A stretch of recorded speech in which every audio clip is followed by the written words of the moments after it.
when you make sure that we proceed with the quorum. Thank you.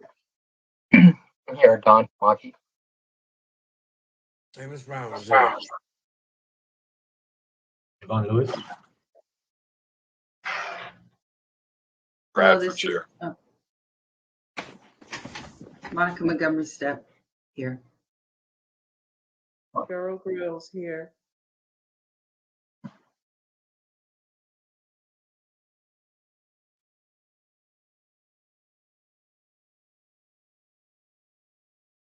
So we have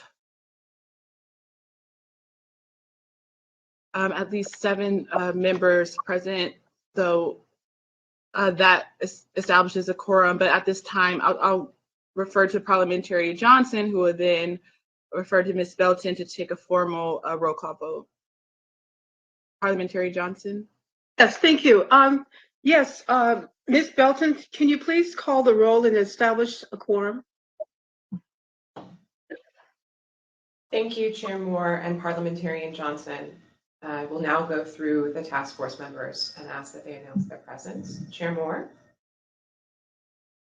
Present. Vice Chair Dr. Brown. Present. Senator Stephen Bradford. Here. Dr. Cheryl Grills. Present.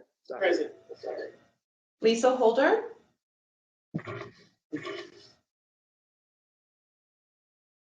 Assemblymember Reginald Jones Sawyer. Here. Dr. Javon Scott Lewis. Present. Don Tamaki. Here. Councilmember Monica Montgomery Step. Here. There are 9 task force members, and the number needed for a quorum is 5.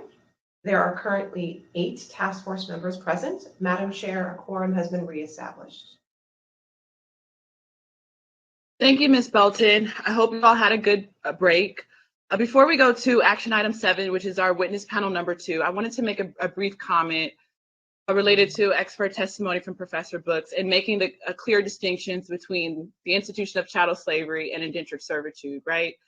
So under the systems of indentured servitude, whereby there were white people who were victims of that institution, many of these white people, they committed crimes whereby they had to contract to labor for a certain amount of time, and then they would be freed.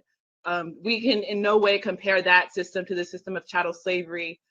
No Black or African person, signed a contract to be enslaved, and we didn't commit. Our ancestors didn't commit a crime. Our only crime was being Black and was being of our lineage. Also, I wanted to make a really quick comment.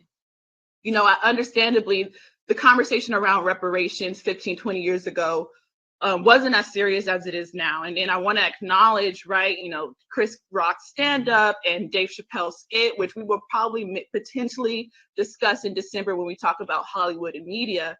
But we have to also acknowledge that the conversation around reparations has gained monumental credence since those moments in time. And again, we can't ignore that, right? We have, Ta-Nehisi Coates, who wrote his monumental piece in The Atlantic, talking about the case for reparations and tying it to housing discrimination. We have the 1619 Project, was a monumental project coming out of the New York Times that talked about the institution of slavery and the need for reparations. And again, we have this task force, which consists of prominent academics and lawyers and legislators. And so this conversation, as I said, has monumental credence, and we have to acknowledge that. Now we'll go to agenda item number 7, which is our witness panel number 2. As a reminder, each witness panel testimony is recorded, live streamed, and will be available to the public. I will now introduce our esteemed expert witnesses. Dr. Dinah Ramey Berry. Professor Berry is the chair of the History Department and the Oliver H. Radke Regents Professor in History at the University of Texas, Austin. Professor Berry grew up in California and is an award-winning author and editor of 6 books and several scholarly articles. One of her recent books, The Price for the Pound of Flesh, The Value of the Enslaved from Womb to the Grave in the Building of a Nation. She has appeared and serves as a consultant for museums, historical societies, radio, and television shows. Professor Stacy Smith. Professor Smith is an associate professor of history at Oregon State University. Her book, Freedmen's Frontier, California and the Struggle Over Unfree Labor, Emancipation, and Reconstruction, won the inaugural David Montgomery Award in the United States Labor and Working Class History. Her newest book project, An Empire for Freedom, explores African Americans' migrations to the Pacific Coast in the middle of the 19th century and their struggle for equality. And last but certainly not least, John Burgess. Jonathan Burgess is a real estate broker and the co-owner of the Burgess Brothers brand. Mr. Burgess is a California native and a 5th-generation direct descendant of enslaved people who worked the gold mines in Coloma, California. Professor Berry will begin with her statement and will have 20 minutes. Then Professor Stacy Smith will begin with her statement and she also has 20 minutes. And then John Burgess will have 10 minutes. And then the task force will ask these 3 experts any questions they have or make any comments they have. And we have an hour reserved for that. Now at this time, I would like to recognize Professor Berry. Thank you so much for having me. Good afternoon, everyone. I appreciate the opportunity to testify about the history of slavery and the 2 systems of slave trading that had a significant impact on our history, the transatlantic and domestic slave trade. But before I begin, I turn to the enslaved. When asked about her experience with slavery upon reaching freedom in Canada, one woman who would only give her name as Mrs. said, quote, "For those who wish to apologize for slavery, I ask that they go and experience it for a while." These words struck me when I first read them. They humbled me and continue to keep me centered when I write about this institution and when I teach about the institution of slavery. I am the daughter of the state of California. I was born and raised in Northern California, and I went to college in Southern California at UCLA. So it is an honor to be in front of this body. I'm also honored to come and testify as a descendant of the enslaved. This is a tough history, but it is American history. As noted, I am the Oliver H. Radke Regents Professor of History at UT Austin. I am the first scholar of color to chair the department in the department's 133 years of history, male or female, and I'm honored to do so. I have authored, co-authored, and edited 7 award-winning books on the history of slavery, including an encyclopedia, Enslaved Women in America, a book called A Black Woman's History of the United States, co-authored with Callie Nicole Gross, which was a finalist for the NAACP Image Award in 2021, and my favorite, The Price for Their Pound of Flesh, The Value of the Enslaved from Womb to Grave in the Building of a Nation. And that is what serves as the foundation of my testimony to you today. I have spent more than 20 years in the academy teaching courses at large public institutions, training more than a dozen PhD students, and publishing scholarly books and articles. I have also been a champion for pre-K through 12 education, where I host professional development workshops, teacher trainings for educators all across the country. And I am a consultant, continuing to consult for museums, historical societies, educational websites, documentary films, etc. In 2016, I was honored to be able to work as the historical consultant for the remake of Roots. And I worked on set, I worked on the scripts and every aspect of that monumental film. I thrive on teaching about the history of slavery and the experiences of the enslaved, and some of my best teaching moments have been in the classroom and in the community. So my testimony will begin with a short overview of the transatlantic and domestic slave trades and a discussion of the experiences of the enslaved. And I will close with some of the financial ramifications of this approximately 240-year history. From Alauda Equiano, Omar Ibn Said, and others, we learn about the capture and Middle Passage experience of the transatlantic slave trade. This is the forced removal of African people to New World plantation communities. This trade lasted 400 years. Scholars estimate that 12 million souls were stolen from a 3,500-mile coastline along the West African coast. Alauda Equiano tells us about his capture. One day, when our people were gone out to their works as usual, and only I and my dear sister were left to mind our house, 2 men and a woman got over our walls, and in a moment seized us both, without giving us time to cry out or make resistance. They stopped our mouths and ran us off into the nearest woods. From here, Alauda Equiano and his sister and millions of others were taken on about a 300-mile journey, depending on how far in they lived in different countries of West Africa or even Central Africa. They were taken on a 300-mile journey to the coastline. And oftentimes they were taken to places that they did not know existed. And they witnessed and saw bodies of water that they never knew were as wide as they were. You can read his testimony. I'll provide citations for all of the sources I'm talking about today. Omar Said, a Muslim from a different part of Africa, had this to say about his capture. Then came to our place a large army who killed many men and took me and brought me to the great sea and sold me into the hands of the Christians, who bound me and sent me on board a great ship, and we sailed upon the great sea a month and a half, when we came to the place called Charleston in the Christian language. Now, the literature on the transatlantic slave trade is vast, and we know a whole lot about the experience, not only from African captives, but also from sailors, from ship captains, from surgeons, and other imperial governments who authorized this trade in human souls. Early scholars in the 1970s focused on the numbers, and they spent decades debating the number of Africans that were lost or captured. And they settled on the figure 12 million. This figure is not large enough to calculate all of the lives that were taken, and it does not include those who died. Some of those died along the journey to the coastline. Some of them died when they were put in holding facilities, such as fortifications or forts, where they were kept sometimes as long as 8 months. Some of them died on the first small boat that they were put on before they were put into large slavers. Those numbers, those individuals have not been calculated.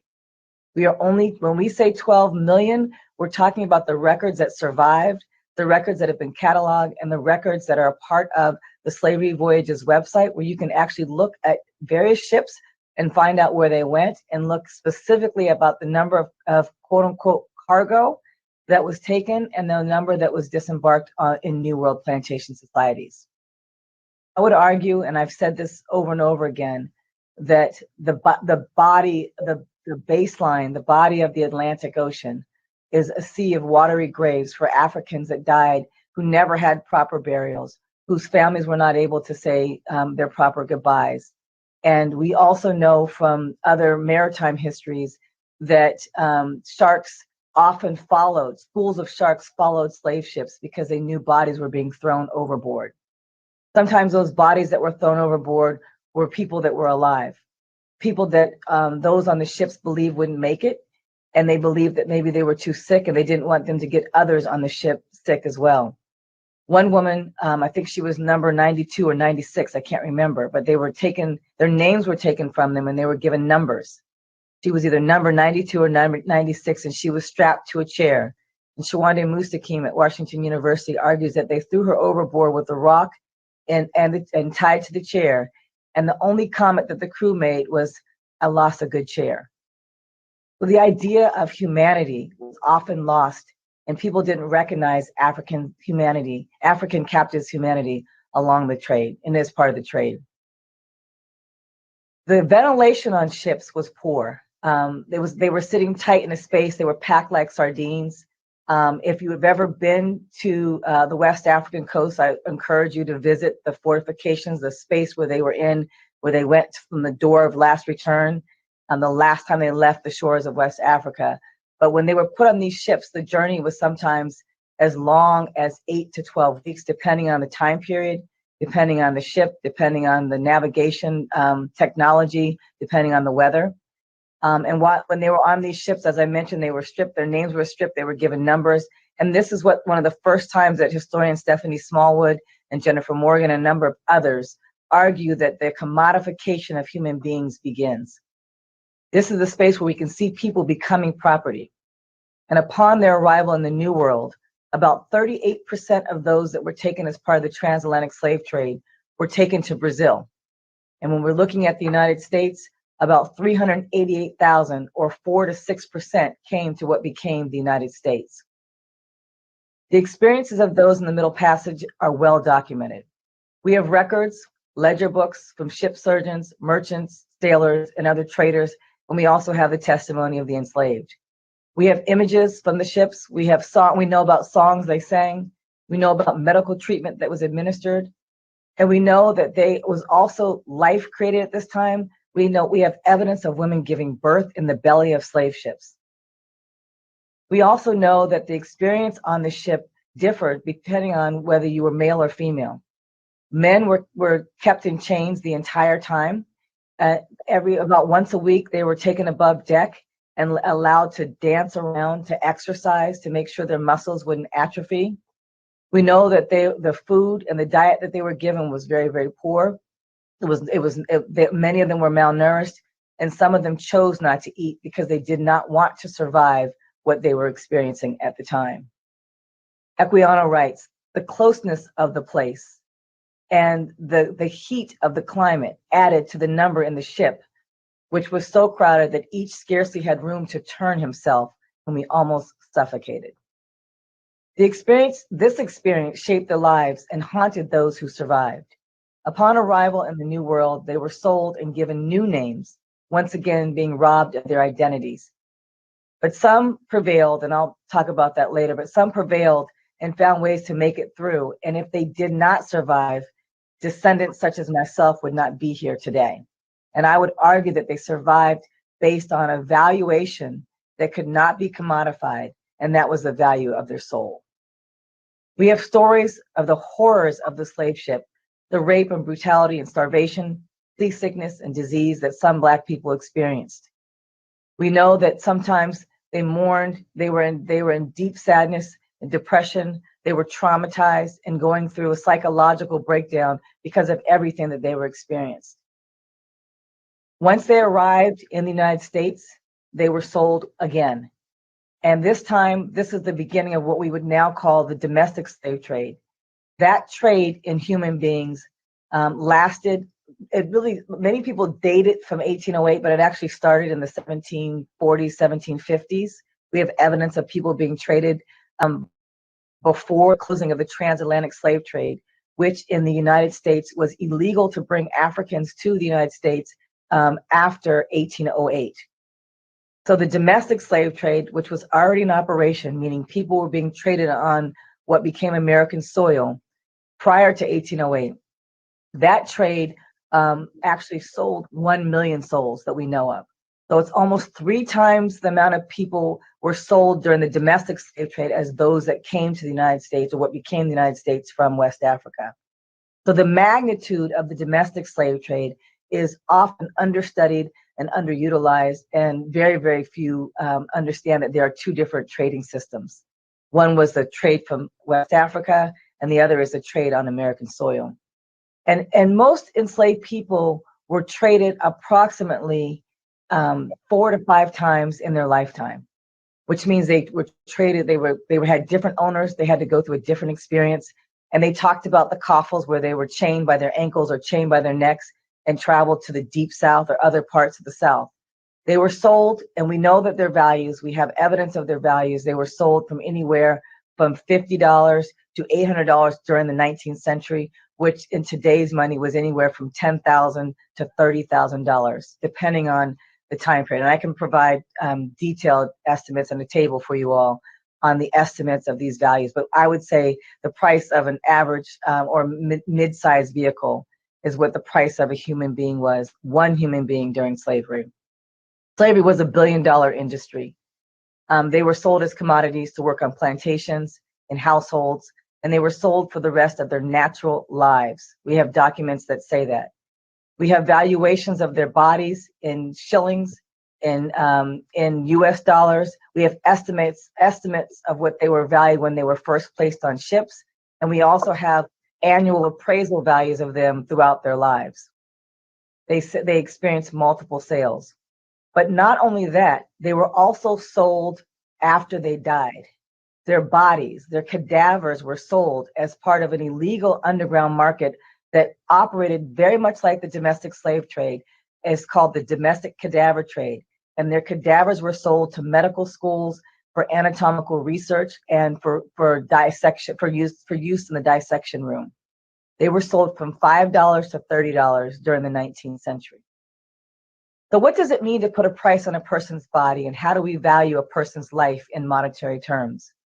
Reparations have been given in this country. They were given during slavery, but they were given to the enslavers. When an enslaver lost an enslaved person because of death, because of murder, or because they ran away, they sometimes, and we have evidence of this, went to court and asked for reimbursement for the loss of that life, and they were paid reparations. It sounds funny for me to call it that, but I have to say it because people always say that reparations have not been paid, but they have been paid. They were paid to those that were not the victims of the system. They were paid to those that operated the system. I want to close with a few remarks about what happens when we think about 12 generations of people experiencing slavery and what happens to African Americans when they became free. We know that African Americans were enslaved longer than we were enslaved longer than we have been free. And I say that we have been enslaved longer than we have been free in this country. Reconstruction lasted 12 years, and the disparities created from slavery are insurmountable. The physical impact of being enslaved for 12 generations has led us to economic disparities, health disparities. We suffer from high blood pressure, diabetes, and other health challenges that we know have been documented. But I want you to remember two things from this testimony. One, that reparations for slavery have already been paid, but they were paid to the enslavers during slavery, and that reparations have been paid for other groups of people in this country. And they are the reason why people argue we cannot pay for them for enslaved people is they say, well, we don't know who was enslaved. We can't trace who was enslaved, but we absolutely can. And I would argue that we have the data, we have the numbers.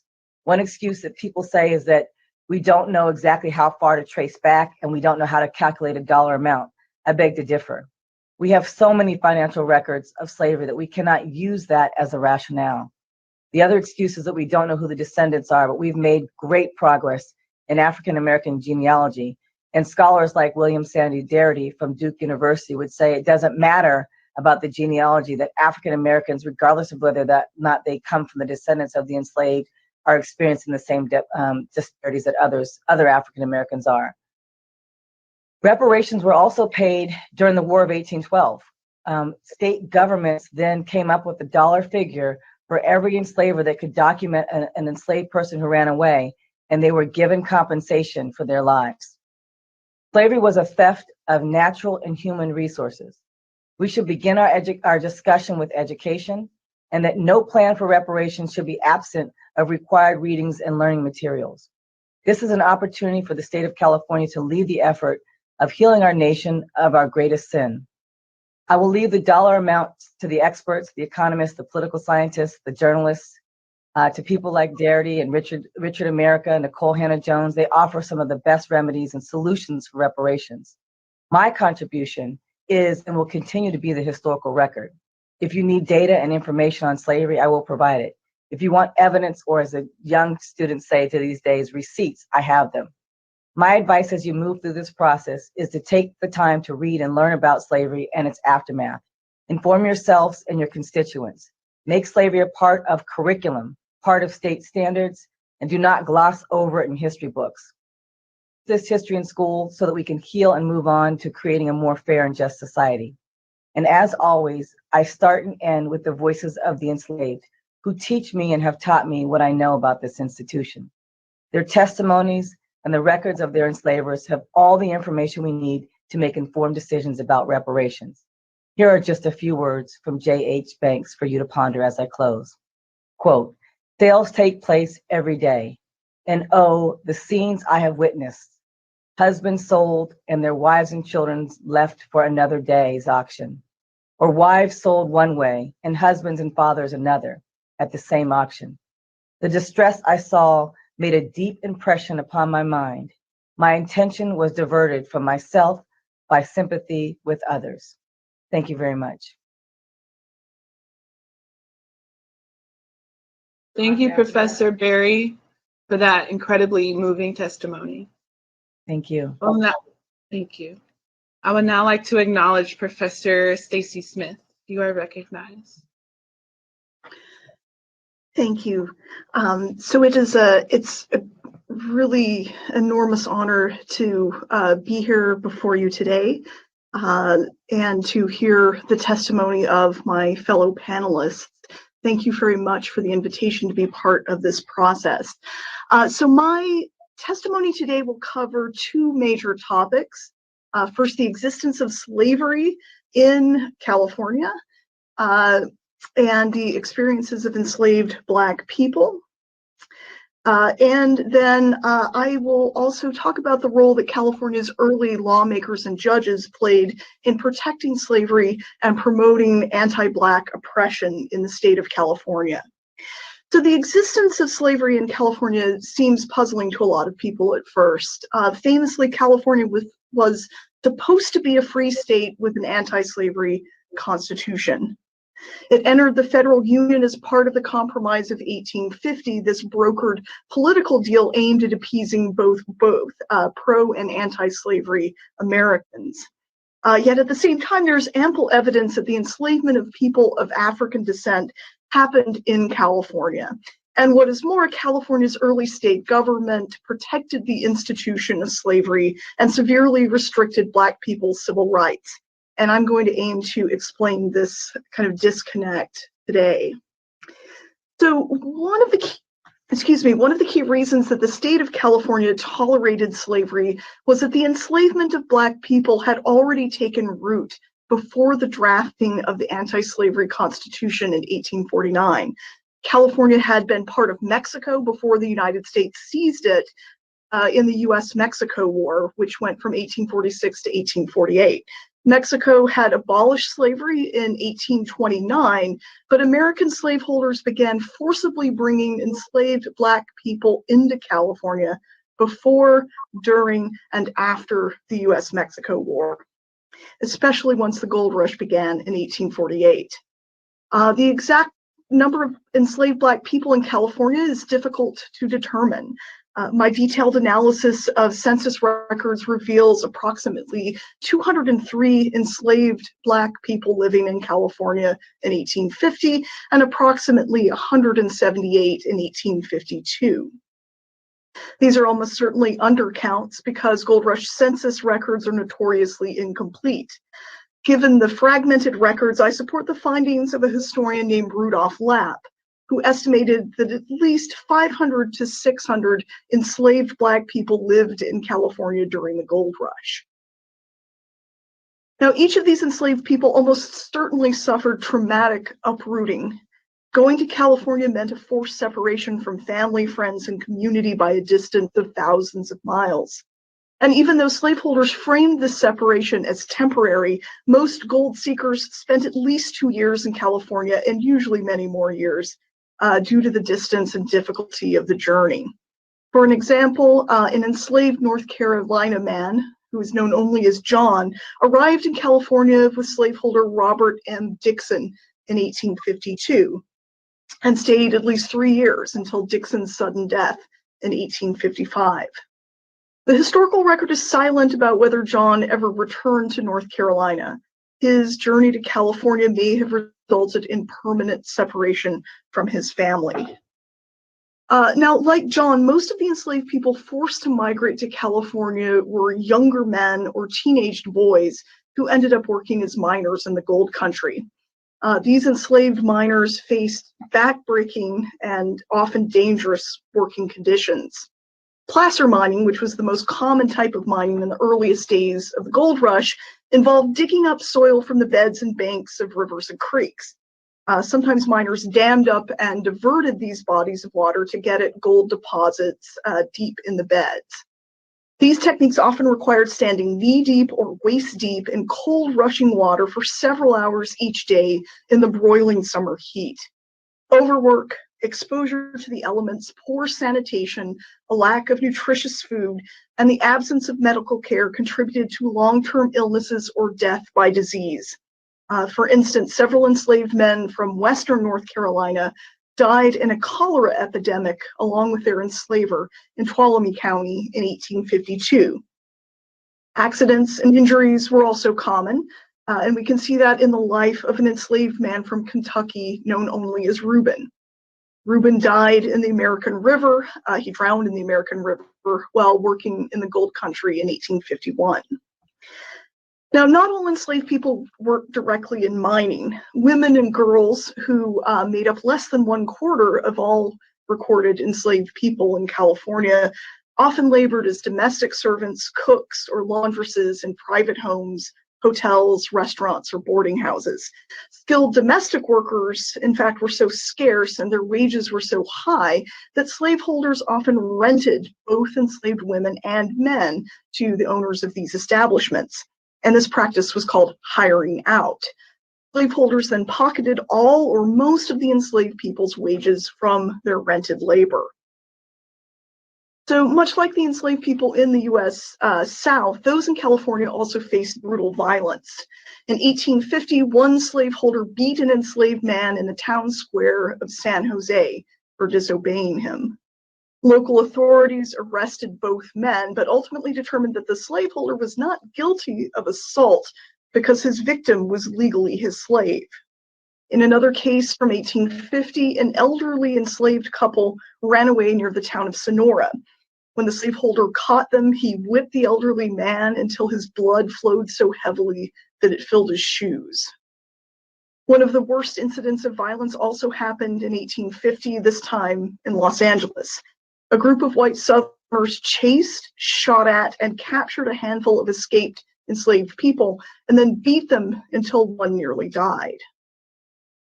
The forced journey to California resulted in diverse outcomes for the enslaved people who survived it.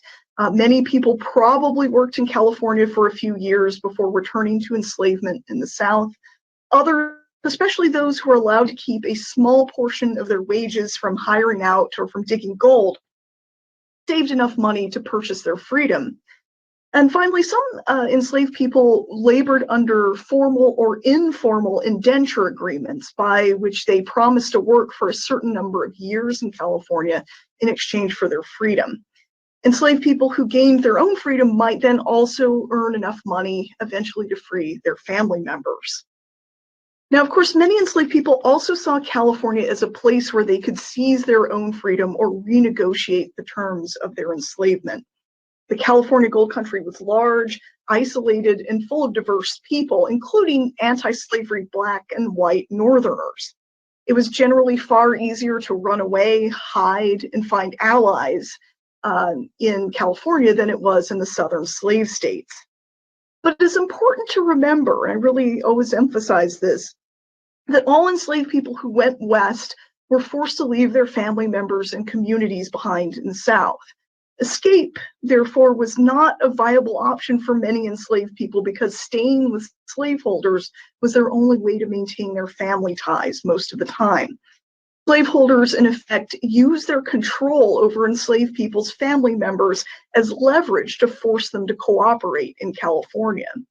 And for this reason, enslaved people may have been more likely to resist in other ways. Some, for instance, refused to work or escaped temporarily until they were allowed to keep more of their earnings. And this may have been a more secure path to freedom if they earned enough to buy themselves and their family members out of slavery. Now, California's 1849 anti-slavery state constitution did little to stop the violence and exploitation that enslaved people suffered. The new Constitution proclaimed that, quote, neither slavery nor involuntary servitude, unless for the punishment of crimes, shall ever be tolerated in this state, end quote. The problem was that slavery already existed in the state and was already being tolerated there. Furthermore, the Constitution was silent about what should happen to enslaved people in the state. It was one thing for the California Constitution to declare that slavery would not be tolerated. It was quite another thing actually to criminalize slavery, emancipate enslaved people, punish slaveholders, and give Black people protections for their freedoms. Pro-slavery white Southerners took advantage of this discrepancy to perpetuate slavery in California. During California's 1849 Constitutional Convention, pro-slavery delegates from the South had quietly accepted a pro-slavery provision banning slavery without protest or discussion. After statehood, however, a disproportionately large number of pro-slavery men won political office in California. White Southerners with pro-slavery views were prominent in the state legislature, the state courts, including the state Supreme Court, and among California's representatives in Congress. During the 1850s, these men used their newfound power to commit the state of California to protecting slaveholders' rights by passing and upholding laws that skirted around the anti-slavery Constitution. The California government's most pro-slavery action was passing and enforcing a state fugitive slave law in 1852. Pro-slavery Southerners were angry to discover that the federal Fugitive Slave Law of 1850, which was this really harsh new law to help slave catchers chase down and re-enslave people who ran away, did not apply to most cases in California. Slaveholders could only use the federal law to catch and re-enslave people who escaped across state lines, not those who ran away within the state's borders. In 1852, the California state legislature addressed this issue by greatly expanding the definition of who counted as a fugitive slave. California's new state law defined a fugitive slave as any enslaved person who arrived in the state prior to official statehood in September 1850, but who refused to return to the slave states with their enslaver. These people were subject to arrest and deportation back to the U.S. South. Now, the legal rationale for this law was that California's anti-slavery constitution did not officially go into force until the moment of statehood.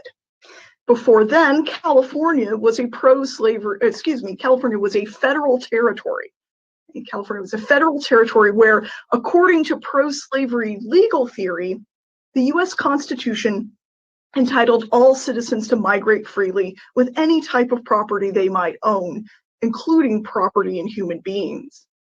Therefore, the law's supporters argued that California had a constitutional duty to protect the rights of slaveholders who arrived before official statehood.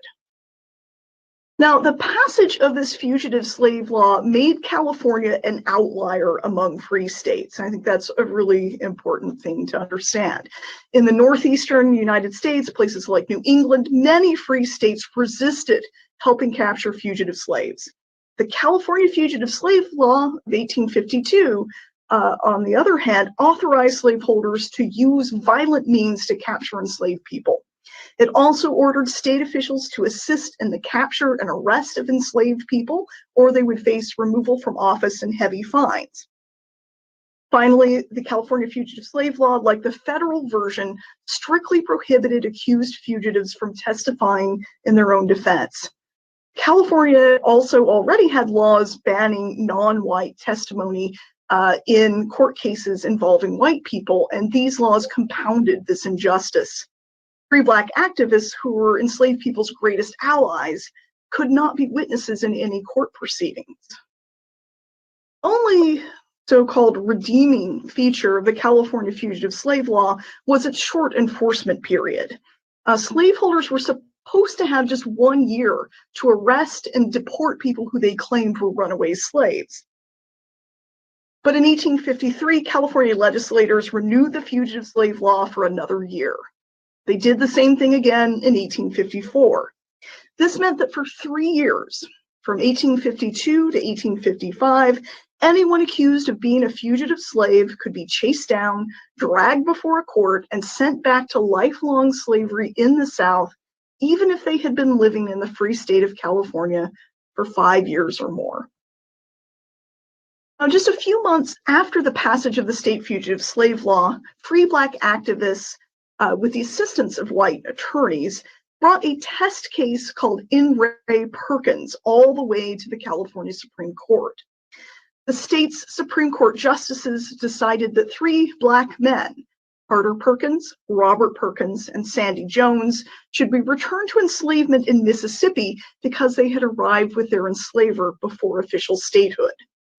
The court ruled that the anti-slavery section of the California Constitution was only a, quote, declaration of a principle, end quote. The Constitution said the state would not tolerate slavery, but California had no laws in place to enforce this decree. So the justices also agreed with the state legislature that California could not emancipate enslaved people who arrived before official statehood. The court accepted that extreme pro-slavery legal theory that the U.S. Constitution guaranteed slaveholders the right to bring enslaved people into the federal territories without restrictions. So this decision by the California Supreme Court foreshadowed the ruling in the much more famous case of Dred Scott versus Sandford 5 years later in 1857. In that landmark decision, the U.S. Supreme Court ruled that the federal government could not close slavery out of any of the federal territories. Altogether, California courts tried at least 10 cases involving the freedom of 13 people under this state fugitive slave law between the years of 1852 and 1855. In 5 of those 10 cases, the courts returned the accused runaways, 7 people total, to slavery.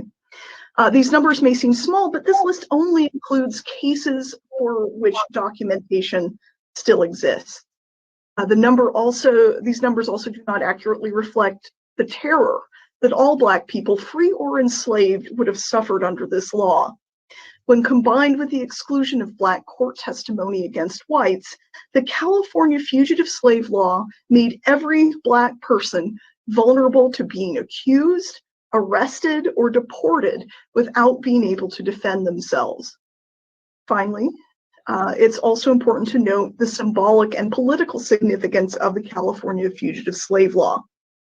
In supporting this law, the California legislature and courts signaled their sympathy with the Southern slave states and pro-slavery interpretations of the U.S. Constitution. Now, the California legislature finally let the state fugitive slave law lapse in 1855, but fugitive slave cases continued. At least 6 additional cases involving the freedom of 19 people came before the California courts after 1855. All of these cases did eventually lead to the freedom of the enslaved people in question. But in one particular case, that of Archie Lee, which happened in 1857 through 1858, the pro-slavery California Supreme Court made every effort to return the person to enslavement. Lee's enslaver had brought the enslaved man to California years after statehood and the lapse of the fugitive slave law. Still, the justices ruled that the man who claimed ownership of Archie Lee was so young, ill, and ignorant of California's laws that he should not be punished by being deprived of his human property. It took multiple lawsuits by free Black Californians and intervention by federal legal officials to secure Archie Lee's freedom. Now, throughout the 1850s, California's political leaders were also complicit in other types of anti-Black legislation. California's 1849 Constitutional Convention delegates restricted the right to vote to white male citizens, and they also debated a Black exclusion law to prohibit all future African American migration to the state. The Black exclusion law did not make it into the Constitution, but at the urging of Peter Burnett, California's first governor, the legislature attempted to pass a Black exclusion law 4 times in the 1850s. And in addition to barring Black court testimony against whites, the California legislature also prohibited interracial marriage between Black and white people, excluded Black people from making homestead claims in the state courts, denied state funding for Black children to attend public schools, and refused to acknowledge petitions from Black activists seeking to change these unjust laws. The vicious anti-Black tone of state politics prompted many Black Californians to leave the state in search of greater freedom and equality. Starting in 1858, up to 800 Black men, women, and children migrated north to the colonies of Vancouver Island and British Columbia, where many became British subjects. Now, the Civil War and Reconstruction brought important victories and bitter defeats for California's Black activists. In 1863, after 12 years of petitioning, activists finally convinced the California state legislature, which was now dominated by anti-slavery Republicans, to repeal the ban on African American court testimony against whites. The late 1860s, however, saw the return of anti-Black legislation. Hostile Democrats retook the legislature and refused to ratify the 14th Amendment, establishing Black citizenship rights, and the 15th Amendment, prohibiting racial discrimination against voters. California would not ratify these critical pieces of legislation until almost a century later during the Civil Rights Movement. In the meantime, California Supreme Court set another destructive precedent that the rest of the nation would eventually follow. In the 1874 case of Ward v. Flood, California Supreme Court justices ruled that segregation in the state's public schools was legal so long as Black children and white children had equal access to similar educational facilities. 22 years later, the U.S. Supreme Court adopted a similar, quote-unquote, separate but equal principle in the case of Plessy versus Ferguson. This famous decision upheld the segregation of public facilities in the United States for almost 60 years. As with many things, California was ahead of its time, but in this case, tragically, the state led the way in establishing anti-Black racial oppression across the United States. So in closing, I'd just like to say a little bit about my reasons for testifying today. I am a white American who, like a large number of white Americans, is descended from slaveholders. The 1830 U.S. Census shows that one of my ancestors, Arthur Jernigan of Tennessee, owned and claimed as his property 7 human beings. These enslaved people were likely a family group made up of parents and children, but we'll never know for sure because the census has no information about them, not even their names. The 1840 census showed that the Jernigans, my ancestors, no longer owned enslaved people. And while it's possible that my ancestors set these people free, the more likely horrible reality is that he sold them off to pay debts or to buy land. If so, he probably did not sell them as a family group, but as individuals, ensuring that they were separated from their loved ones forever. As a white person from an upper middle class family, I recognize that the privileges I have benefited from, economic security, access to higher education, and even my own bodily safety, are built on the stolen intellect, labor, and skills of enslaved people who my ancestors traumatically ripped away from their homes and families. For me, reparations means that white people like myself need to acknowledge not just the national debt that the United States owes to Black people for building the economic, social, and cultural foundations of this country. Reparations also entail a really deeply personal process of reflection about how to compensate Black Americans for the generational wealth and social upward mobility that white families like my own have gained from the exploitation and attempted destruction of Black families. I hope that my testimony today can help the state of California and all Californians grapple with these difficult questions. Thank you. Thank you, Professor Smith, for that incredibly thorough expert testimony. Now, last but not least, I would like to recognize John Burgess. You're recognized. Thank you, Madam Chair. My name is Jonathan Burgess, and I'm here to testify. on behalf of the entire Burgess family, but all the pioneers that came to gold country and were in California throughout the year 1849 and beyond. I'm fifth generation Californian. The search, I'll start by saying this, is that I've been in search of truthful history for over 50 years, and it started with my mother. And it reignited itself about 4 years ago when my twin brother and I were approached, better known as the Burgess brothers, to help save the Emmanuel Church in Coloma, California, where gold was discovered. My mother had passed on, our mother had passed on, and we remembered there being remnants of the ownership of an African church. Her mom said, your great-grandfather owned a church. And as we're going through this research and trying to save this church, we found a lot of information. And before I even go into the information, I just want to say this and back up a little bit. The last 48 hours, the last 72 hours have been horrendous. I'm going to try and do my best to cover over 100 years, of our family being here, 172 years in 10 minutes. So I hope that there are questions afterwards. But I'll say in the last 48 hours, I've been accused of pinning history for my personal gain publicly. I've been accused of doing this just for personal wealth. I'm doing this for every descendant of slavery in this state of California, because it's specific to California. I don't know any different. And so I'll say this, I'm in seeking truth. And to Dr. Brown's point, because he makes it all the time, is that we've been led untruthful information. I just want truthful history. So that being said, in search of, I'm going to go back and tell you about my mother. I remember as a child going up to Coloma with my Uncle Marion, who was the oldest of the three brothers. They call them the Burgess boys in books that are written today, even though they were grown men. My Uncle Marion, by the time I was old enough to go to Coloma, he could just point and cry. And it wasn't until recently that I realized what those tears represented. In the last 72 hours, thanks to the Department of Justice, I was informed that, yes, laws were actually passed through the legislation to allow the governor, well, not the governor, the attorney general and legislators to condemn property and not pay families.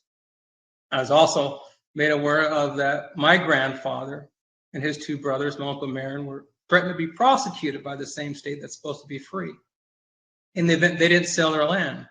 And what I know now from seeking all this truth is that the land was all that we had left. We had farmland, lots of it, because our time in Coloma started in 1849, when my great-great-grandfather was brought to California. Picture sits there behind me. His name was Rufus Burgess. That hung over our fireplace for years. My mother always told me, my father, that's your great-grandfather. He was one of the first pioneers to actually arrive in the town of Coloma. And my dad documents he was there when gold was discovered. Censored records show Rufus Burgess in El Dorado County in 1849.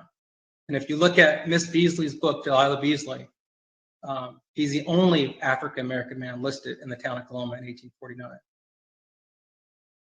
And he established a lot, orchards, farmland, even the African church, which no one seems to know about today, although there are records and it was clearly documented. The family holds deeds today. As far as I'm concerned, that African church is the Emmanuel Church, and it's surrounded by orchards, which again, people, parts of institutions don't want that to come true.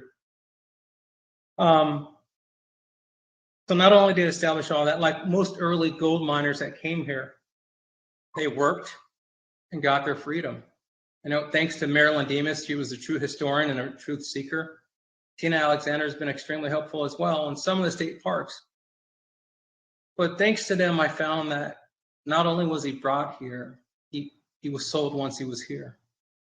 See, I struggle with the problem or the issue of knowing that this man behind me was listed as my great-grandfather, but yet we had his Bible, something that families keep for years. And inside his Bible was an autobiography. I didn't understand why, and I questioned my mom. Mom, why does he have the name Nelson? That's Rufus Burgess. And thanks to him, and he tells you his life, he could read and write. He left us a map, a gold mine. But these stories have been unacknowledged by the state of California. It wasn't until my adulthood and my own research that I was able to piece together how, in fact, he became Nelson Bell.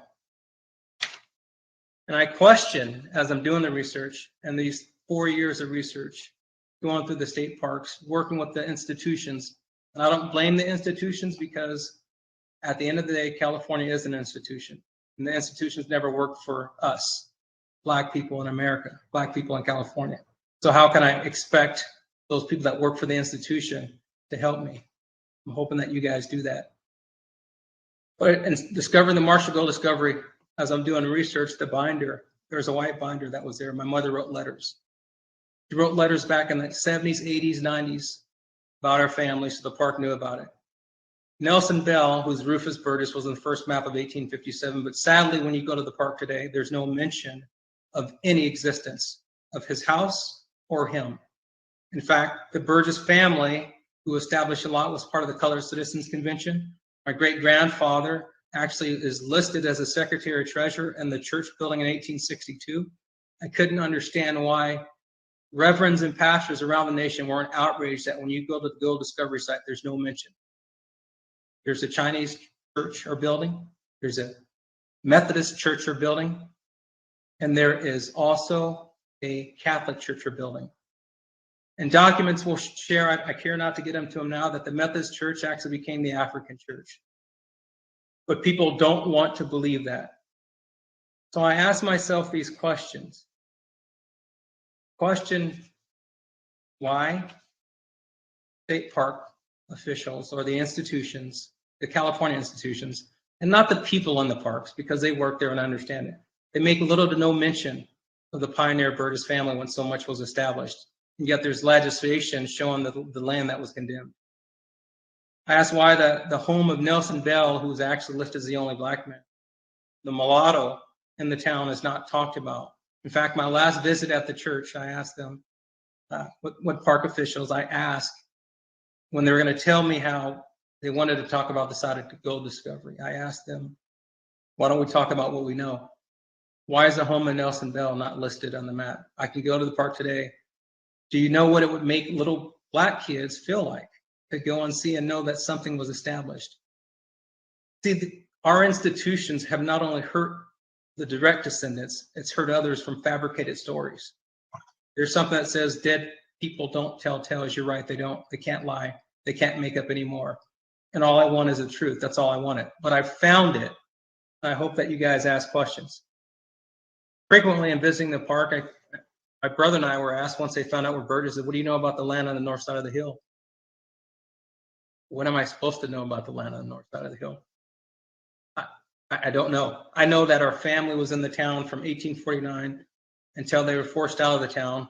And yet on the first township map of Coloma, there's not one African American listed. In fact, I know that Nelson Bell, well, he went back to using the name Rufus at some point, but he was buried under a slave named Nelson Bell. I know in my own research that Dr. Berry mentioned that there were a number of people in El Dorado. I know that there were colored citizens that were sending money to fund the convention from their gold digging. And I know there was a preaching point in El Dorado County. Reverend Jennifer was actually appointed for 6 preaching points, with Coloma being a stop. That's more than 100 people.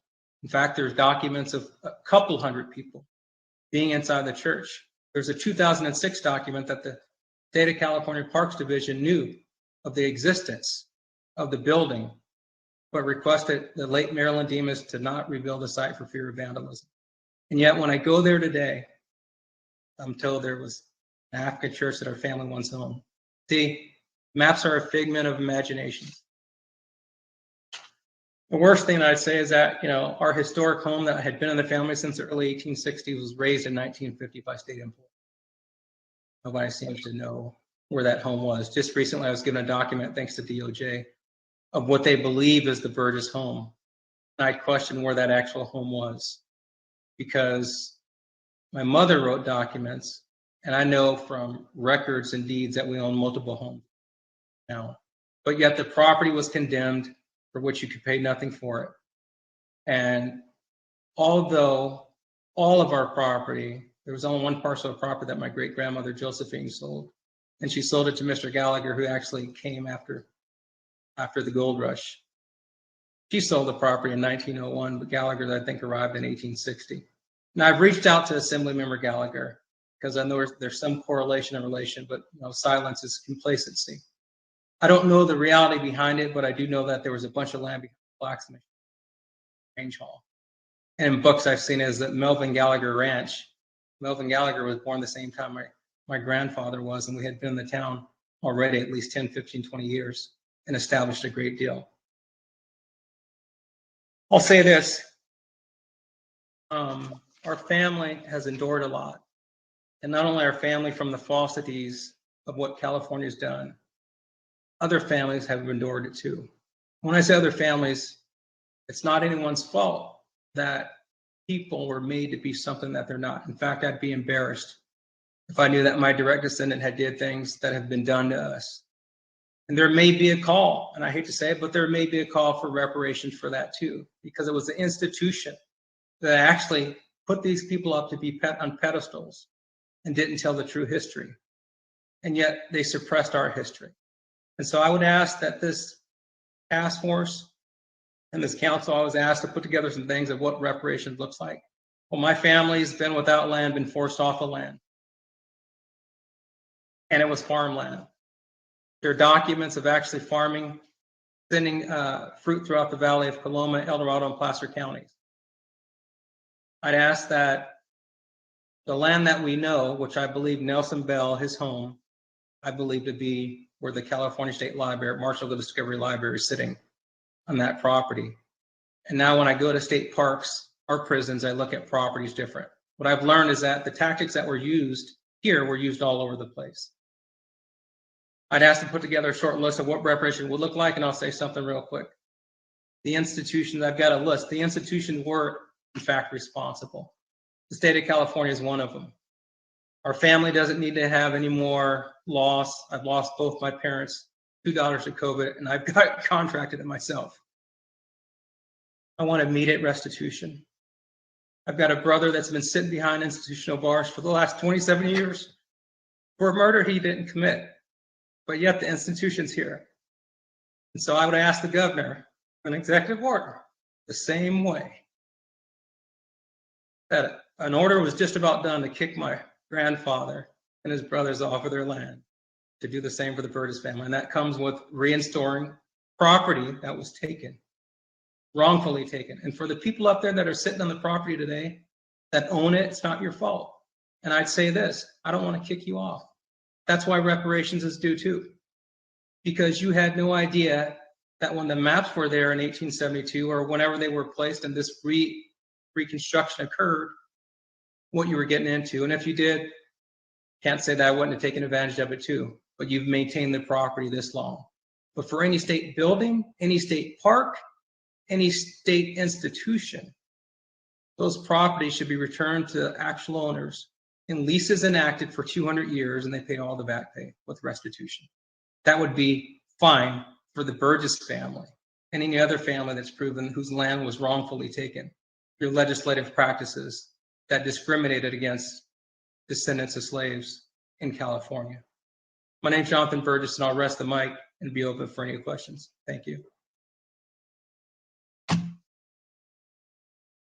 Thank you, Mr. Burgess, for that incredibly moving and thorough personal testimony. At this time, we have an hour for comments and questions from task force members that will be posed to Professor Smith, Professor Berry, and Mr. Burgess. At this time, Vice Chair Brown, you are recognized. Thank you, Madam Chair, members of the task force, to our guests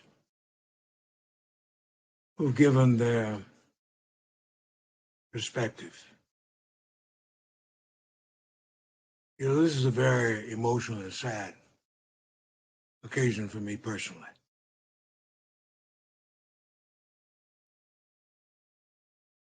Because we have attempted in America to tell the story. But because we so much have been infected with bias, racist action, and often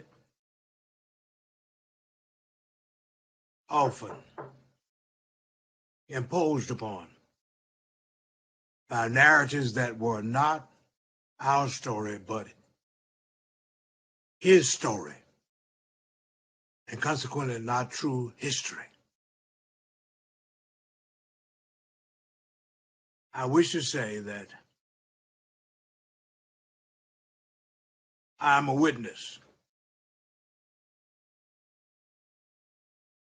also to these fine presenters.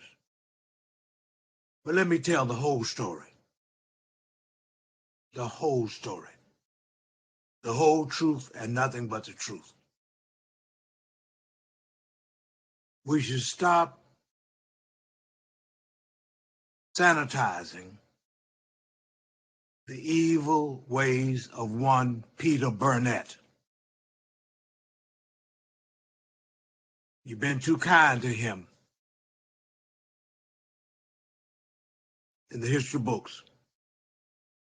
And Ms. Smith, the truth be told, it was Peter Burnett who led the first wagon train westward in 1843. And he came from that state of Tennessee, where one Andrew Jackson also came from. So he was infected with this evil of race and oppression. He was reared in Missouri, but when he came westward in 1843, one of his orders for that wagon train that he led was that no blacks or mulattoes would be permitted to be a part of that wagon train. And when he got up to the Oregon Territory, what did he do? When he settled that first little town, he established an ordinance not about how a cabin should be built or how a road should be built, but it was the Peter Burnett flogging law that stipulated any black or mulatto who was caught in that town would be beaten every 6 months until he or she left town. And the man came down here in 1848, California, still leaving droppings of his infectious, racist, inhumane, evil mind. And he got involved in politics and became the first governor from 1849 to 1851. And the whole story, Ms. Smith, is that he was on that Supreme Court after even he left office in disgrace because some debts in the Midwest caught up with him. And all of this is documented in a book entitled The Troubled Life of Peter Burnett. But the point I want to make is, this man was responsible for voting with the minority opinion on that Supreme Court of the state of California when that civil rights case of R.C. Lee was argued. He was the one who sided with enslavement. He was the one who infected this state with that virus of racist politics. So I hope that when we tell the story from now on, we tell the whole truth, not sanitize it, that this state has been mean to black folks because from the very beginning, the man who was a governor was indeed an evil racist and was against Native Americans. He pushed legislation against them, and also anti-immigration matters against Asians, and more specifically, Chinese. Finally, I want to say, Madam Chair and friends, thanks for indulging me. I speak as a witness, also from the state of Mississippi, where R.C. Lee came from, with Stovall. Stovall tried to hire him out to raise money to take care of his personal needs and to build a school up in Sacramento. Stovall. Yes. Ultimately, he went back to Mississippi. But R.C. Lee's days were cut short in this earth because he too was a part of that group of the migration contingency that left in 1858 because blacks could not testify in courts. They could not get schooling. They could not get housing. They could not get jobs. They got on that ship, the Commodore, at the invitation of Governor Douglas, who said, if they won't respect you in California and Mississippi and give you your rights, come on up to British Columbia. I've set aside some land on Victoria Island. And out of that contingency, there were founders of the historic Third Baptist Church that I have pastored now for 45 years. And they built that community. And they were achievers. And they did not accept this notion that they were inferior and that they were not persons of dignity and resource and ability. So let us, I repeat, tell the whole story. And the other matter is, we don't say much about Colonel Allensworth. Allensworth. In 1908, right down here near Tulare, established a community called Allensworth Town. And do you know what happened? It was because of white racism that they couldn't get water, clean water, continuously in that community. What did he have in mind? He had in mind building, replicating Tuskegee Institute in the West. Now, somebody said they didn't want any emphasis for a school. Well, let me tell you, those black schools were finishing schools for us. Morehouse, Fisk, Atlanta University, Spelman, St. Augustine, Shaw. So it's no harm to have a boarding school where young people can relate to each other. That's what Allensworth had in mind, a place where we would create our own little Egypt and be freed from the racist, bigoted minds and practices that began with Peter Burnett. And that's where it all started. He laid the seed and the foundation, and we should not be gentle with him at all. And finally, I know I said it the second time as a Baptist preacher, I got thanks to the Church of Jesus Christ of Latter-day Saints. The facts, and nothing but the facts, no opinionated statements. But my great-great-grandfather, Patrick Brown, was born an enslaved man in 1821 in Franklin County, Mississippi. And in 1882, he fought so much enslavement and the idea that a black man should not have the capacity to be in charge of something. He bought, according to these records from the Church of Jesus Christ of Latter-day Saints, 150 acres of land and paid $700 for it and had receipts for every payment. Every payment. And he talked to 3 white men and talked them into adding on another acre of land. What was the purpose? To build a school and to build a church that became Bethlehem Baptist Church. That church still exists, and it was in the town of Roxy, Mississippi. And who else came from Roxy? Nathan Wright, who wrote Native Son and Black Boy. I think I've said enough, but I'm full of the subject because we got to tell the whole truth and nothing but the truth. And that's why we as Black folks deserve reparations.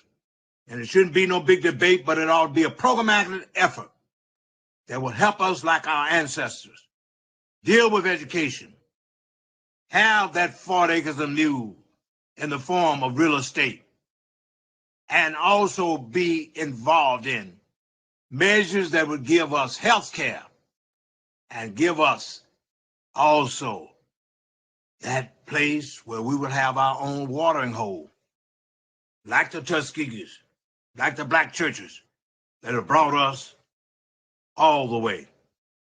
Thank you for indulging me, but I want us to always tell the whole story and lay it at the feet of the mind, the attitude, and the politics of the first governor of this state.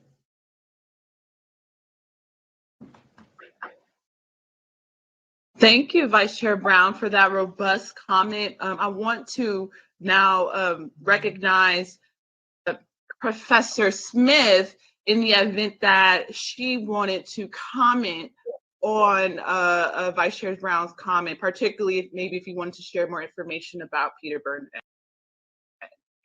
Although I acknowledge the information that you did give us on this figure.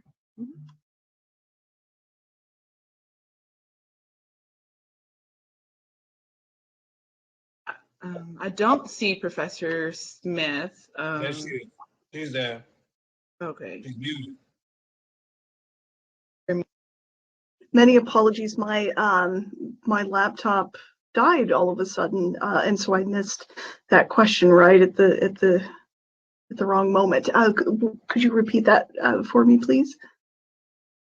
Oh, yeah, just Vice Chair Brown. He was talking about Peter Burnett and just elucidating more about his history. So I just wanted to give you an opportunity if you wanted to share more about him as a figure.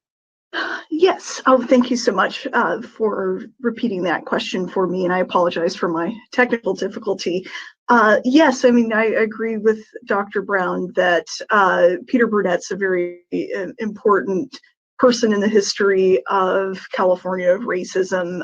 Everything that Dr. Brown said is absolutely true. One thing I would add on is that Burnett was really insistent that the state of California should pass this Black Exclusion Law. The Constitutional Convention in 1849 couldn't agree about it, and there were lots of concerns that the free states in the North would prohibit California from becoming a new state if they tried to put that anti-Black exclusion law in.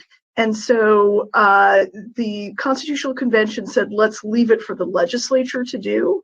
And the legislature did try to do this 4 times. And the first couple of times were because Peter Burnett gave in his executive address a big chunk of those addresses dedicated to the idea that the state of California needed to exclude Black people right now, that there were already too many in the state, that they were going to cause a race war. He said, basically there's going to be a war between Black people and white people because people have been denied so many rights in California already that they're going to be very upset. And since this is a whites-only state, it's better to keep African Americans out than to let them come here, become discontented with the white supremacist law here, and then rebel against white people. So he claimed he was a humanitarian for wanting to exclude Black people, at the height of hypocrisy. So at the very last, though, I do agree very much that Peter Burnett is a foundational racist influence on California history. Just, we shouldn't let all of these other legislators off of the hook. That, these laws wouldn't have gotten so much. They didn't, California legislators did not pass those Black exclusion laws.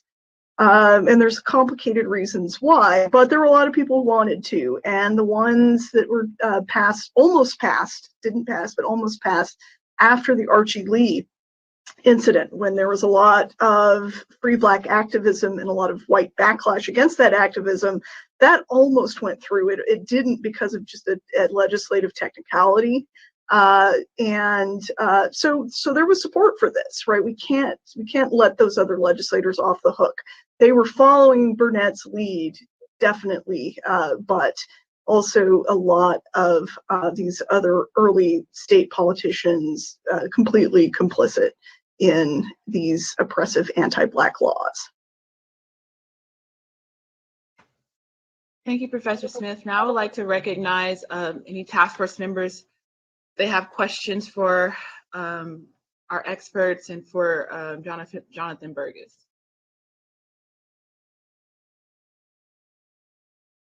And I'm not seeing the full chat, so if you have a question, please speak up. But if not, I do have a question for Professor Berry. So for Professor Berry, thank you again for your thorough and incredibly moving expert testimony, and I truly appreciated you centering the voices of the enslaved in the preface of your comments and in the conclusion of your comments.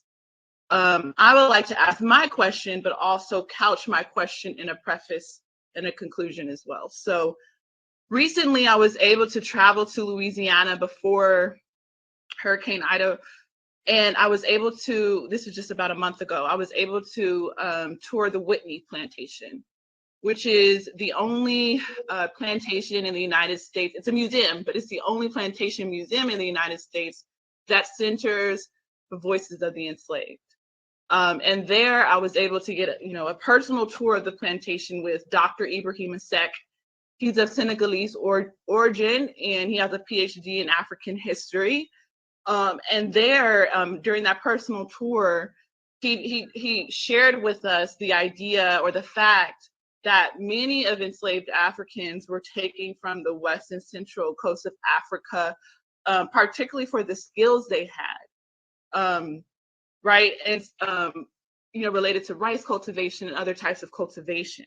So I was wondering if you could speak to, or if you had any information that you could impart on to us about that, like the idea that, enslaved Africans or enslaved Black folks were taken, not only for their physical labor, but for their intellect and for their skills, right? Because in my conclusion with that and asking that question is that it seems as if, in acknowledging that, it deepens the argument for reparations, because it kind of negates the arguably like an unfortunately common idea or conception that enslaved people were nothing more than unknowing brute laborers just performing their master's task. I'm really curious to understand, whether, it's important, whether how important it is to acknowledge the stolen intellect and skill, not only the physical labor. Can you speak to that, Professor Berry, please? Sure, I'd be happy to. That's a great question. One way, I'm always going to talk in evidence as well, because I know you might need that. When you look at newspaper advertisements for sales, or when you look at newspaper advertisements from the colonial era all the way through the end of slavery in 1865, there are records that describe where people were coming from in different parts of Africa and what skills they had, and they were bringing them with them. And so newspaper after newspaper after newspaper, broadsides, which were the posters they put up to advertise sales, they post them all over town centers and cities. They would say a parcel of Negroes from the Gold Coast is coming that are skilled with the cultivation of rice. They're blacksmiths. They'll list the trade skills they had, but also the skills with agricultural products. What happens when Africans arrive and they're forced to labor, new skills are also learned because they see that they've been doing so much of this cultivation and other types of skills that they had that they brought with them. And one form of resistance, because I always like to balance out when I talk about the institution, and I always like to emphasize that this was not a passive history where Africans did not resist and they just went along with this journey. No, they resisted at every single moment of their capture and experience to this country, and even when they arrived here, they continued to resist. But one of the forms of resistance was to pretend like they didn't know how to do the things that they were being asked to do, to pretend like they didn't know how to count, to pretend like they didn't know how to use farm instruments, to pretend like they didn't know how to read maps, to pretend like they didn't know how to read and write for those that learned in the later period. So there were a number of skills. We have those skills identified. Some of them are identified in the census records. Some of them are identified through, as I tell my students all the time, we spend a lot of time looking at the records of the enslaver to tell the stories of the enslaved. So in their letters and in their diaries, in their agricultural account books, in their tax records, they talk about enslaved people and their skills are elaborated on. And they talk about the different things that they learned from enslaved people. They talk about how they were able to solve problems on plantations. But I also want to impress upon this body that enslaved people were not just laboring in fields or domestic workers in homes. They were also in a number of other settings. And I've talked about this in my research as well. But you find enslaved people, as I mentioned, in medical schools, serving in dissection rooms, not just their bodies, but also there were enslaved men that were working as janitors, but they knew the human body better than anybody else. So they were skilled individuals that also knew the waterways and the estuaries around coastal South Carolina and Georgia. They knew they could deliver packages and other kinds of things because they knew how to navigate those waters. They were skilled enslaved men that were divers and what we would call lifeguards today. Kevin Dawson writes about this in his work. So there's a number of skills. I could go on and on.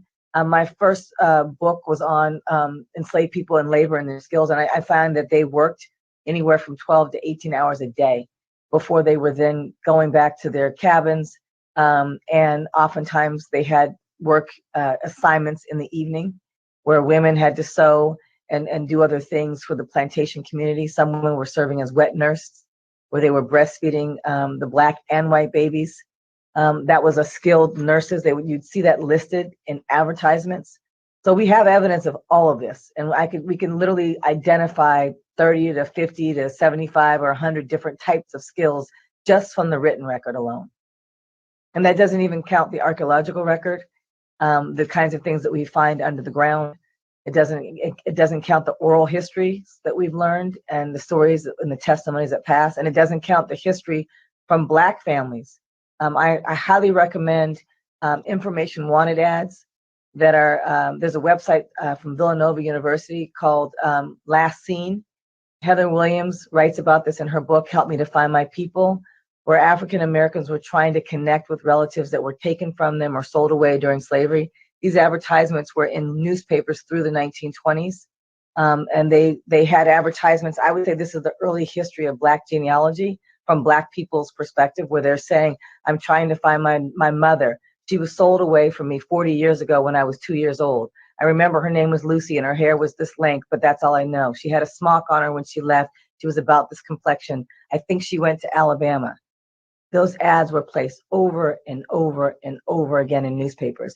That's another starting point to learn about skills. And also in the papers in the Civil War era, when you look at the Freedom Claims Commission records, which are now available through Ancestry, I think it's all free now and accessible. But those are when African Americans were writing and making claims to land, just like Mr. Burgess was talking about, making claims to land, livestock that they owned during slavery, and they wanted it back. So those are just two types of sources that we can find evidence of skills and possession of property that they tried to claim. I hope that answers your question. Oh, yes, that more than answers my question. Thank you so much for that information. At this time, are there any members of the task force that would like to be recognized?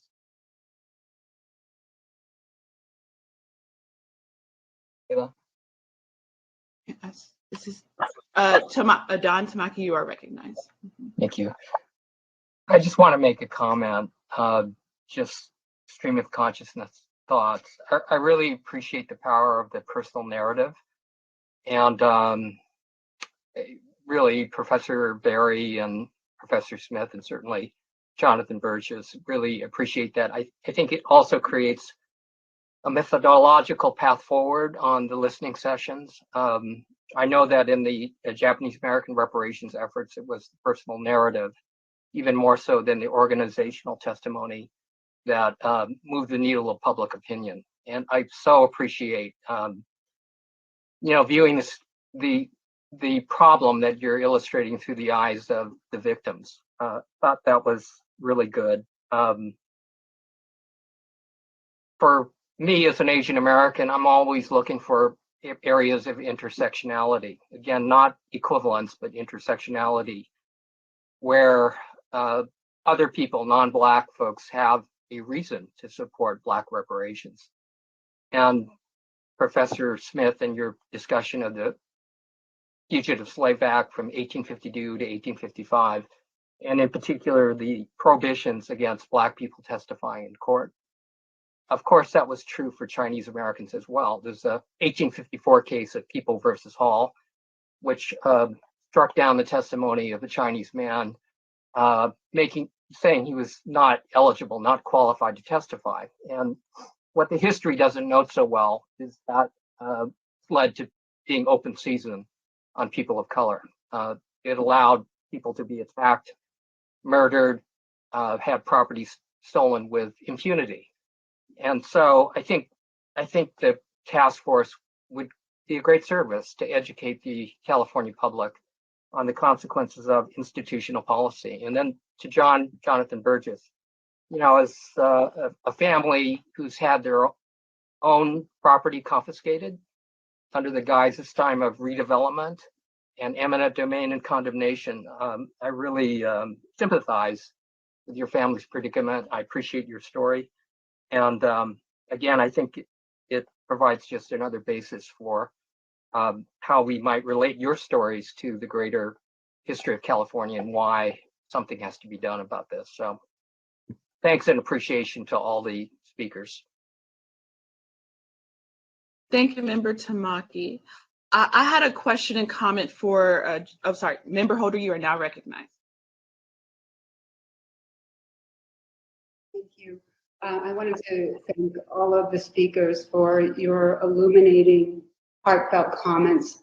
I have a question that I wanted to direct toward Mr. Burgess in terms of some of the challenges that you faced in finding out about your family's history and all of the suffering that your ancestors faced.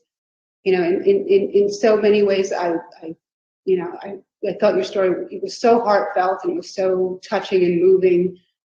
And I felt a great deal of distress for you. I also felt some envy, quite frankly, because, you have the picture of your great grandfather in the back, right behind you, a connection to his spirit, that is so visual and so palpable. And so many of us don't even have that. We are dealing with total erasure. We have no idea. We know how our ancestors and predecessors suffered, but we don't know what they look like. We don't know anything about them because they were systematically erased. So I feel like as descendants of enslaved people, we are all, we're dealing with different levels of erasure. If you know who your ancestors were, you have some visuals, you're dealing with the suffering and the erasure, the information that you're now putting together about how they were erased throughout history. And if you don't know who your ancestors were, you're dealing with total erasure because you know nothing about their history. And so just bringing this bringing my comments back to the body, the Reparations Task Force, and why we're here and why it's so important to hear your story is because one of the things that I think is so profound is how difficult it is, whether or not you know who your ancestors are, to find little pieces of information about your ancestry, how expensive and burdensome and challenging that search can be. And that is something that should inform this task force when we are thinking about reparations and who the community of interest is, and whether we want to limit it to people who just know their history or whether we want to make it expansive and broad, recognizing that most African Americans have too many obstacles that have purposely been put in our way so that we can't find out about our ancestry and that history. So I want to talk to you specifically about some of the obstacles that have been put in your way. And so even though you have some crumbs, it's so hard to understand the whole pie, you know, to put it all together. What are some of the specific obstacles you face in trying to put your family story together? Member Holder and Task Force, the obstacles really have been just getting the family artifact. What I wasn't able to share because of the time constraints was, you know, and doing some of this research and really being a pioneer family where there's a library and we talk about history, to be asked by a volunteer docent who's not even a historian, what do you know about Ida? What do you know? I know I had an Aunt Ida, but what do you mean, what do I know about Ida? And to have to, thanks to, I'm going to give Senator Dolly props because without a public records request, this is still just a portrait. I don't have the originals. These are challenges, and as far as I'm concerned, that's Burgess family property that the California State Parks still possesses today. Even along with my mother's letters, because she began writing the parks, like I said, in the 80s and 90s. They knew about the autobiography of the man behind me, who was our great-great-grandfather, and that picture's been in our family for over 170 years. But yes, because he could read and write, we were able to put pieces together, but there was really no help, and I really blame the institutions for not sharing truthful history. Simply the fact that there being an African Methodist Episcopal body, not a church, body, it was never rebuilt in 1863 in the town of Coloma, and it's not being mentioned today. It's a crime.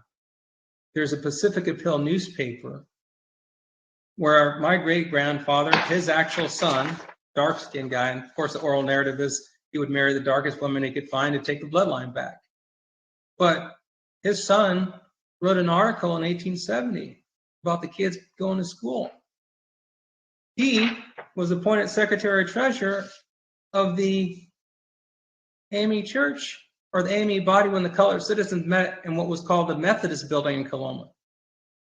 A lot of this stuff I've gotten, some of it, you know, through non-historians, some through historians that have helped me on their own, but it's convoluted and it makes me want more. And I ask the question, why is this history not out there for everybody to read it? To the point of, I've got probably more documentation than most families. To the point of my great-grandfather, who's dark-skinned like me, Rufus M. Burgess, in 1878, 28 years after the gold rush, found a gold claim. He found a mine. And they wrote about it in the newspaper, the Mountain Democrat. And they said that basically it was $65 per ton estimated. It produced flattering results. And they took supervisory control of the site. Now, I didn't know this. Thanks to a gentleman by the name of Mr. Lee up there, that was helpful. We disagree, but it was helpful. I got patent letters to my great-grandfather's property. And on the patent letters, when he got his deeds, because he was there in 1872, it said that he could not acquire or hold a gold or claim. And so I questioned, did these letters get given to non-Black descendants of slaves when they got their deeds to property? I also questioned why in 1872, the first township map of Coloma, that's a replicated copy and file. Our family had been there for 50 years already. Well, 20 years. And we're not listed as landowners. But yet in the 19th century, somebody came in and wrote in where the black people are supposed to go based on what one gentleman said, George Johnson. He's the son of C.J. Johnson, who, as far as I'm concerned, could have been a slave owner. I don't want to discredit him, but when you look at it, he's traveling with his partner. So the historians greater than me can tell you what they talked about or how they rarely mentioned the contributions of black people during the gold rush. But Mr. Johnson, in his late age, wrote a manuscript.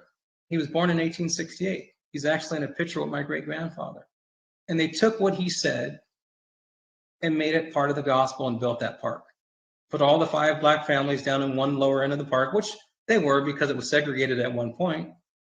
But I asked this question today, I'm still in search of.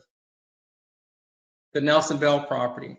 That man right there, the Rufus Burgess, the guy that got there in 1849 that's listed as white in the census, but somebody clearly went back and changed it. I asked the question, the home that was raised in 1950 by state employees, right? Why don't we talk about that today? And why don't we know where it is? And why has the park kept this a secret? Those are the challenges that I face, and we shouldn't have to face it when we're talking about just true history. I've told people today, and I challenge this task force, Google the word African church, Coloma, and you tell me what comes up. See, what I know is that the Emmanuel Episcopal Church never moved. Longitude and latitude coordinates don't change.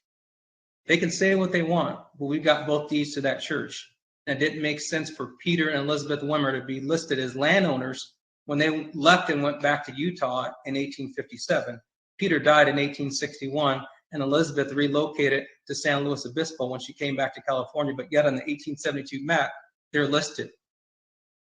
We won't get into my great-grandmother being Josephine Pierce Burgess and the H.B. Pierce property surrounded by orchards, but yet there's testimony of my Uncle Marion saying that we packed fruit and served the whole valley. We don't mention H.B. Pierce. But what I find common with history, if you were an abolitionist or if you were African-American, very little written about you. And I feel sorry for the families that have been using as tokens. And then, as Reverend Brown would say, his story was created by someone that didn't know our history. And they made fallacies, and that's hurtful for the families too. I'll land my plan there, and I hope I answered your question.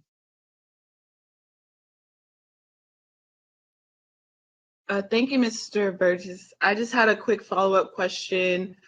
And, you know, my initial question I was going to ask you, what would reparations ideally look like for you and your family? But you already, you know, eloquently kind of spoke to that. If you would want to reiterate it, that's fine. But I had another question about the Bruce family and Bruce Beach, and I'm just kind of curious. Have you or the Burgess family tried to make some connections with the Bruce family just to share histories and stories? But also, before you answer that, I just wanted to acknowledge that you are a 5th generation Californian, right? A true native son.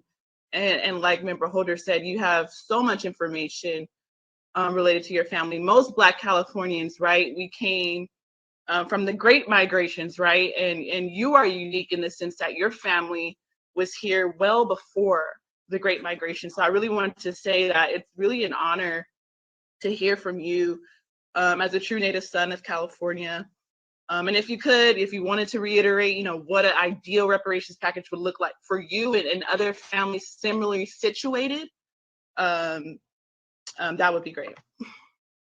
Yeah, for your first question, I've not yet reached out to the Bruce family. I was waiting until after this. And so if you've got a direct contact, I'd love to reach out to them. Secondly, I'd say this, you know, I wrote about 5 things of what reparations should look like. Not just for my family, but I feel that I represent the pioneer families that existed in gold country, those that you will never know because they were buried under different names. But I didn't get to share it with the group, but Karen Robinson wrote a book called Gaining Ground, and she talks about the land and the wealth just in El Dorado County. There's only one copy of it. It's been taken out of production, but I actually got it at Arizona State University and scanned copies.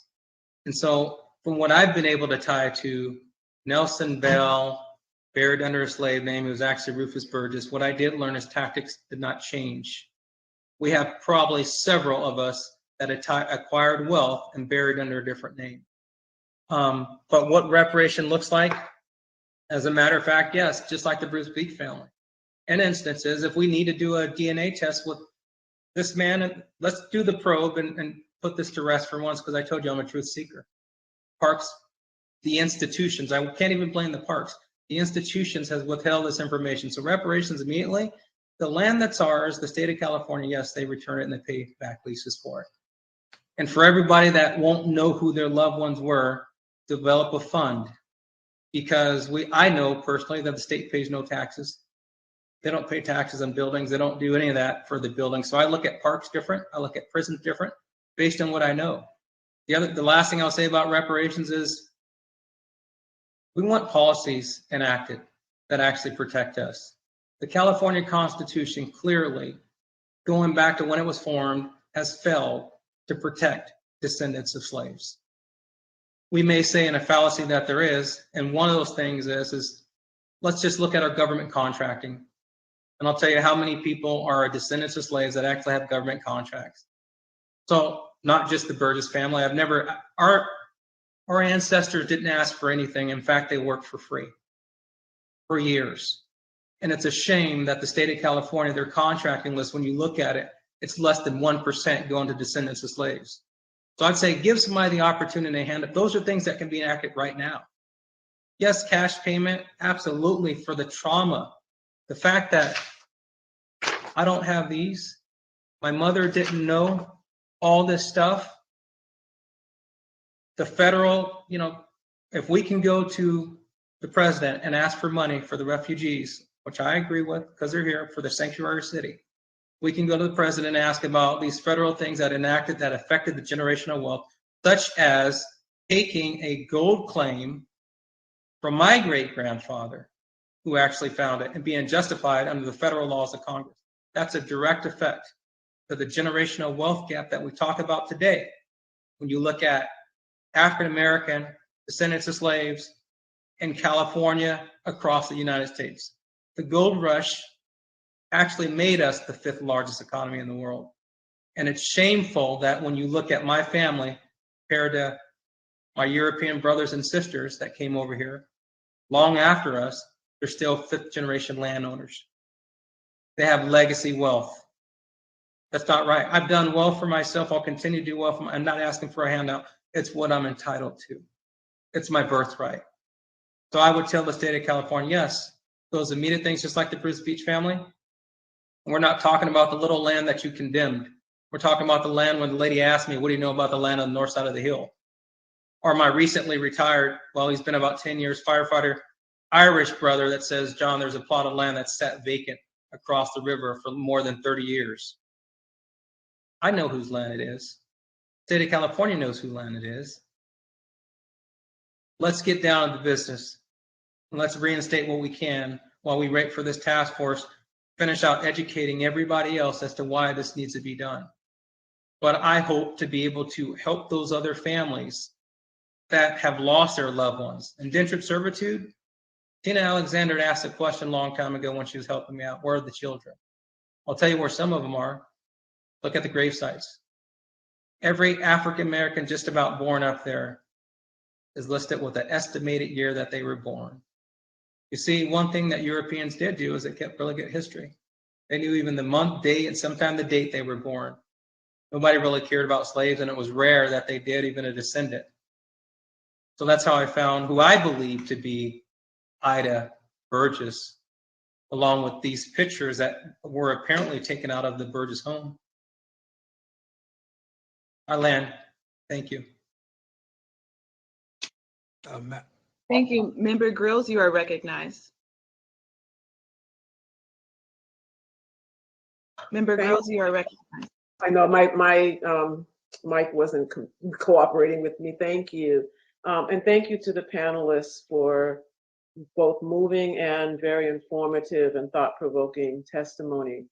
I have several questions. I'm just going to put them all out there, and whichever one feels reasonable to answer or is answerable. Some of them may not be. I'll let you choose. The first question is that in some of the accounts of American Indian enslavement in California, actual data is cited related to the number of deaths or a close approximation to the number of deaths. They cover population declines, the number of people involved and what parts of California were particularly involved. Is there such data available for the enslavement of Black people, people of African ancestry in California?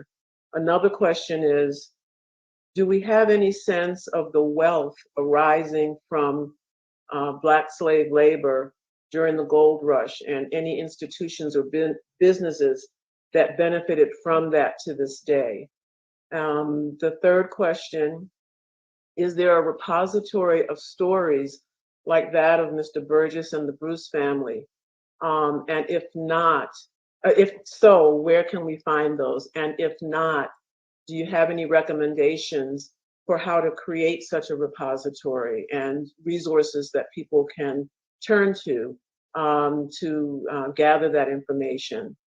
Coming up on my last two questions, what information might there be about post-enslavement conditions resulting from the backlash in California, similar to the backlash in the South?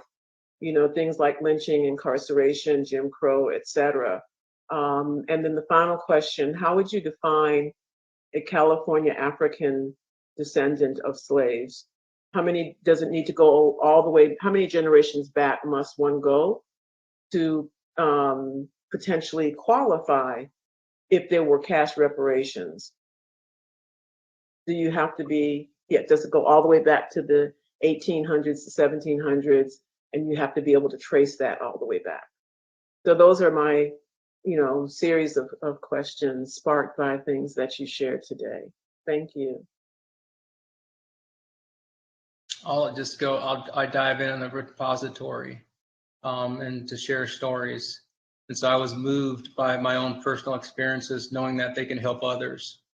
And I started a nonprofit called the California African American Gold Rush Museum with the idea that one day we can actually make California great and there would be no need to put African in front of it.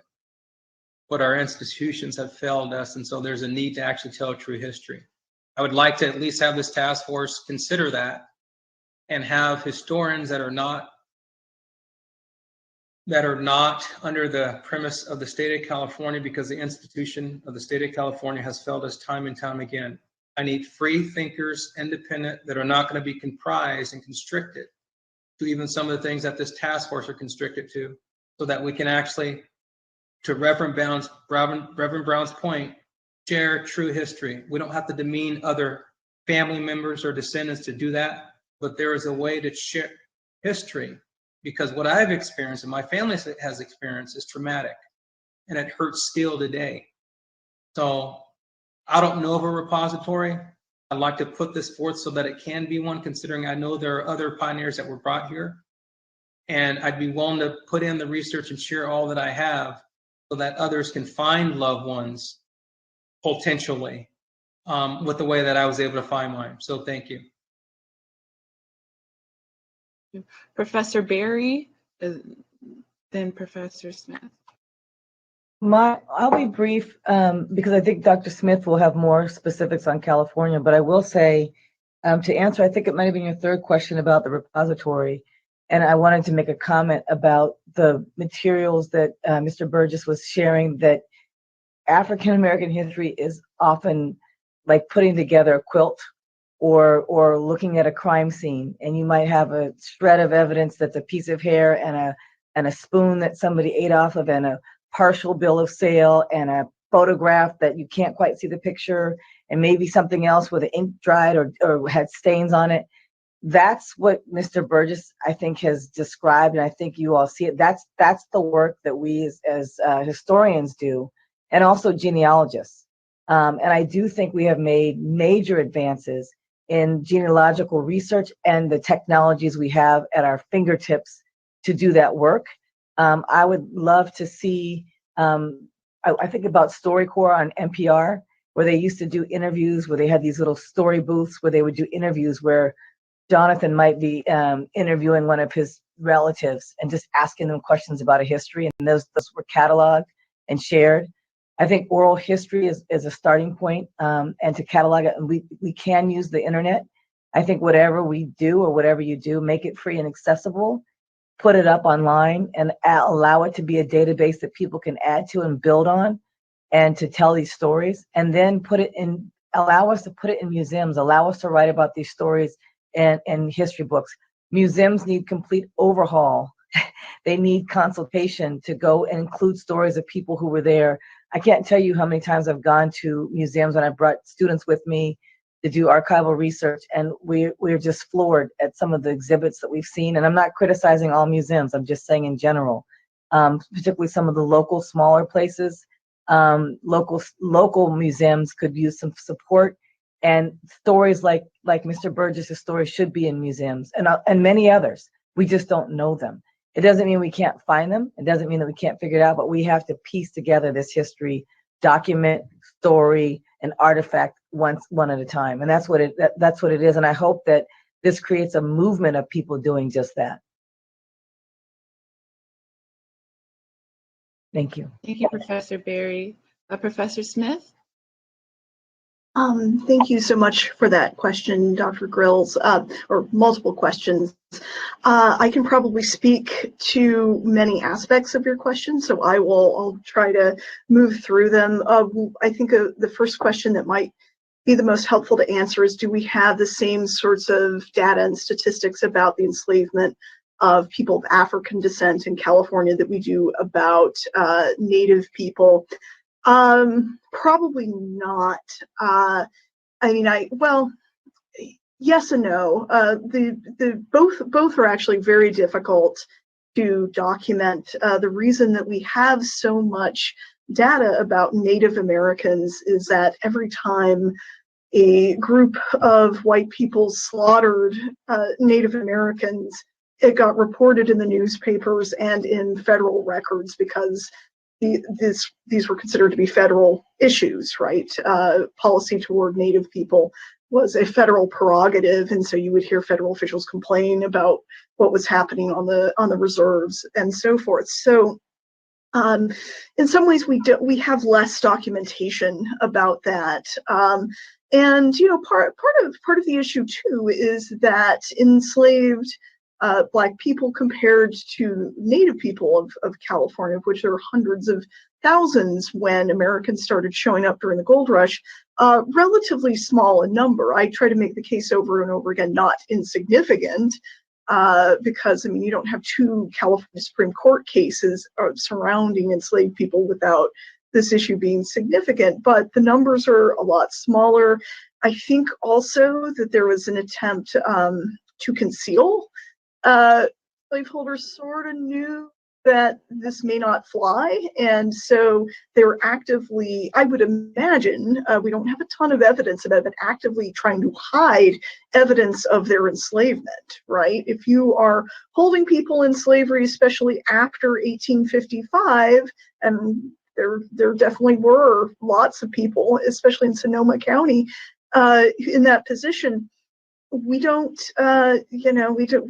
that you may be trying to hide that because you know that there's no longer a California Fugitive Slave Act. The census records, as I've mentioned, are really bad for the early gold rush period. For instance, 1850, the federal census, San Francisco, which would probably show us our largest free Black and enslaved populations, is gone. I can't remember if it got lost in the mail back to DC or it was burned, but it doesn't exist. And the 1852 special state census that California did, I think, to try to kind of rectify some of that, is notoriously incomplete. A lot of it was not cared for years, and so it fell into ruin and decay, and you can barely read it. So a lot of the issue is with the loss of records. A lot of the issue is with the deliberate hiding of this history by enslavers who benefited from hiding that. So that's a difficult thing to remedy in terms of finding information, but exactly as Dr. Berry said, it's putting a quilt together. I've literally gone through every issue of the Pacific Appeal and the Elevator, which are the two major Black newspapers in California, gone through them, combed through them for every piece of evidence that I can find, and that's the kind of work you often have to do to reconstruct this history. Talking about Reconstruction Era, I think that Reconstruction is a neglected period in all of U.S. history. Even the part that we hear most about, formerly enslaved people in the U.S. South, still doesn't resonate with a lot of people. And I think the true violence of that era, we don't even know how many people were victims of lynching in Reconstruction. It's probably, well, I don't know if it's more, but it's probably more than the post-Reconstruction era, but we just don't know. And so California, I think, is in similar circumstance, that it's a period that is not well understood. Whenever I mention that California did not ratify the 14th and 15th Amendment until the 1950s and 60s, I get a lot of blank stares, like, what? Really, California had a virulently anti-Black, anti-Chinese legislature in the late 1860s and into the 1870s that did sort of everything possible to block desegregation. We see that in that court case that I mentioned of Ward v. Flood. Even when the Civil Rights Act of 1875 came along that was supposed to get rid of segregation, free Black people in San Francisco fought against that. It ends up going all the way to the U.S. Supreme Court as part of the civil rights cases in 1883. One of those was a California case. And so California was fighting desegregation in public accommodations and theaters up until the 1880s. And so I think that that's really important, that we continue to track what happens with Black people's civil rights past the end of slavery, not just in the United States, but specifically in California, because there is very little about the 1860s, 70s, and 80s in that critical period. Thank you, Professor Smith. Oh, sorry. I did have a couple of follow-up questions for Professor Smith, but I know we have run out of time. But just for it to be on record, I wanted to ask Professor Smith, I was just intellectually curious, one moment, Vice Chair Brown, I was just intellectually curious around, if you could speak to like the legislative history, like if there was any testimony from the lawmakers at the time who were against the Fugitive Slave Act, and did they, go on record by saying like, why would we implement this Fugitive Slave Act when it's in contravention to, the California Constitution? I was just particularly curious on that. But also in doing some research on you, I know you partnered with the ACLU of Northern California, and you're recently a part of a podcast uncovering the state of California's role in the institution of slavery. And so I wanted you to speak to the enslaved men, Robert Perkins, Sandy Jones, Carter Perkins, but maybe you could just plug the work that you did with the ACLU, and then I'll get to Vice Chair Brown. So I'll just say extremely briefly that absolutely yes, there were voices against this Fugitive Slave Act. Every year that it got renewed, there were people who said, hey, we let this go on long enough, because the rationale for it from the people who wanted to renew it was, well, it just takes a long time to track people down and get them re-enslaved, and we need longer time. And there are people who are saying, like, look, we have already given a year, and then in 1853, we have given 2 years, we've given 3 years. So there are definitely people who said, look, this is continuing enslavement in California beyond what the original proposers of this law intended even. So that's the short story there. Yes, and the ACLU is doing a great project called Gold Chains, and I would just really emphasize that everyone check that out. I was interviewed for that in the very first episode, and I talked quite a bit about the Perkins case. And so Tamara Drumlin with the ACLU of Northern California did an excellent job producing that, and she's in charge of that project. So I would really emphasize that everyone take a look at that. Gold Chains, California, Northern California ACLU. Okay. Thank you, Professor Smith.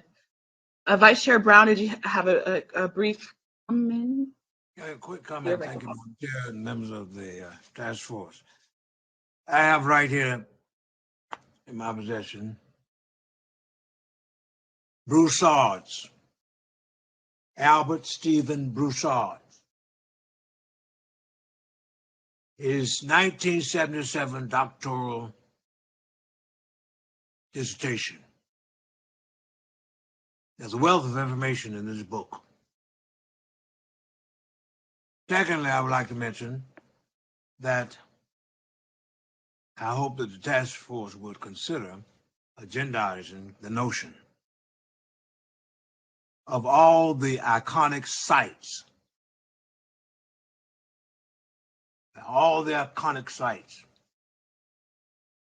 that Black folks had anything to do with in this state would be put on the historical registry. Why? Because there's not enough talk about Reverend James Jameson Moore, who established the first school in this town, San Francisco, at First AME Zion Church. That's the church where those 800 plus Black people met that night, April 13th, 1858, and responded to Captain Negley, an Irishman now, his invitation that they would get aboard his ship, the Commodore, and sail up to British Columbia. We should have a historical landmark there, and all information that we can gather about that night, not of it I have it, ought to be archived. Second, I would like to suggest we consider agendizing as a reparation measure that of having conversations with the Church of Jesus Christ of Latter-day Saints. And some may say, oh, not sure about that. But here again, when you don't read the right history, you don't know the true story. Actually, Joe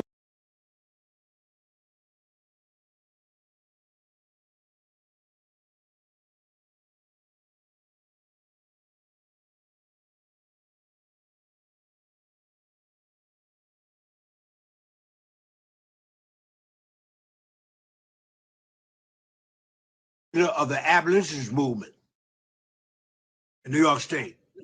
But as the church moved westward, there ensued a split, the same as all America was complicit in this thing of race and injustice. And Joseph Smith ran for president of the United States in 1844. 1844. To be exact, he announced his candidacy on January 29th, 1844. And one of the major planks in his platform was the abolition of slavery by 1850. 1850. In his sentiments, he even preceded anything that Mr. Abraham Lincoln thought of doing politically as it regarded the Black folks. Finally, in the present moment, we have an opportunity. Next year, Lord willing, through the National NAACP and through my initiative as chairman of the Religious Affairs Committee of the National Board, we will collaboratively work together to take to Ghana, West Africa, a minimum of 50 young people who will be known as the Amos C. Brown Scholars.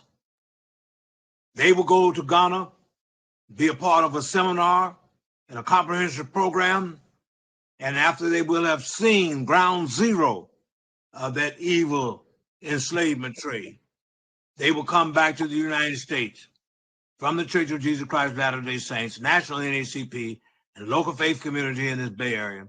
They will come back as ambassadors for social justice. Thank you, Dr. Thank you, Vice Chair Brown. Thank you for that. I'm just laying it out there. In addition to Brother Burgess, we ought to get on the break time. Yes. Thank you so much. And we'll have continued conversations tomorrow. Remember, this is not the last day. We have a whole day ahead of us tomorrow where we'll dig deeper in these discussions. Please excuse me, we did run into our break time, but I wanted to thank our esteemed panelists. Thank you so much, Professor Gary, Professor Smith, and John Burgess for your time and for your testimony. So it is 3:10 and we will move to break. It's going to be a short break. Excuse me for that. We'll reconvene 5 minutes at 3:15 to continue the agenda, which is item number 9, Department of Justice updates. Thank you.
If we are ready to reconvene, I would like to call on Parliamentarian Johnson, who will then call on Ms. Belton, so that we can take a roll call vote when we are ready to reconvene.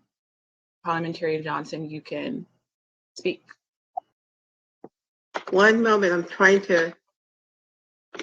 Okay, yes, yes. Ms. Belton, would you please call the roll and make sure that we have a quorum? Thank you. Thank you, Chair Moore and Parliamentarian Johnson. I will now go down the list and ask that the task force members indicate their presence. Chair Moore? Present. Present. Vice Chair Dr. Brown? Present. Present. Senator Stephen Bradford? Here. Here. Dr. Cheryl Grills? Present. Present. Lisa Holder?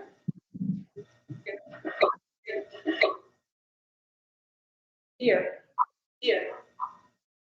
Assemblymember Reginald Jones Sawyer? Présent. Présent. Dr. Javon Scott Lewis?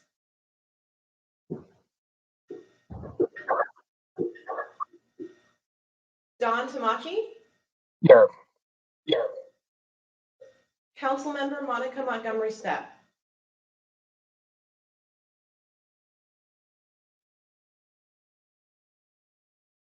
There are 9 task force members and the number needed for quorum is 5. There are 7 task force members present. Madam Chair, a quorum has been reestablished. Thank you, Ms. Belton. Now we will move to item 9 and the last item of our agenda, or second to last item, the information item, Department of Justice updates. Please note that the DOJ has a series of announcements to make. Task force members, I would ask that you hold your questions until staff has finished presenting on all of the items. I now recognize Ms. Sarah Belton. Thank you, Chair Moore and task force members, for the opportunity to provide updates to you on a number of items. As the chair mentioned, we will have ample time for questions after I share these updates, so I ask that you please hold your questions. The first item today is a statement that the Department of Justice wishes to make. We would like to retract a statement made and text written about Penn Mutual Life Insurance Company in the PowerPoint presentation portion of the June 1st, 2021 Reparations Task Force meeting. Based on information submitted by Penn Mutual Life Insurance Company to the California Department of Insurance's Slavery Era Insurance Registry, we do not believe that Penn Mutual Life Insurance Company issued insurance policies insuring slaves, nor did we mean to imply such a connection. The members of the Reparations Task Force were not responsible for the content of the presentation. I will next address public hearing witnesses. Department of Justice staff previously compiled potential witnesses based on feedback from the task force members, others, and our own internal research. Moving forward, the task force will be presented with potential witnesses for feedback and/or discussion in preparation for upcoming meetings. For example, tomorrow morning during agenda item 13, entitled Action Item, Agenda for October Hearing, the task force may consider witnesses. If the task force has witnesses for consideration for future meetings on particular topics, please send them to DOJ staff. Please keep in mind that witnesses may be unable or unwilling to testify, and DOJ staff work diligently to confirm witnesses and times in advance of our public hearing notice date. I will now address items for inclusion on future meeting agendas. We have similarly received requests that certain items be included as topics for discussion on public meeting agendas, particularly with the number of topics that the task force is slated to consider at each public hearing.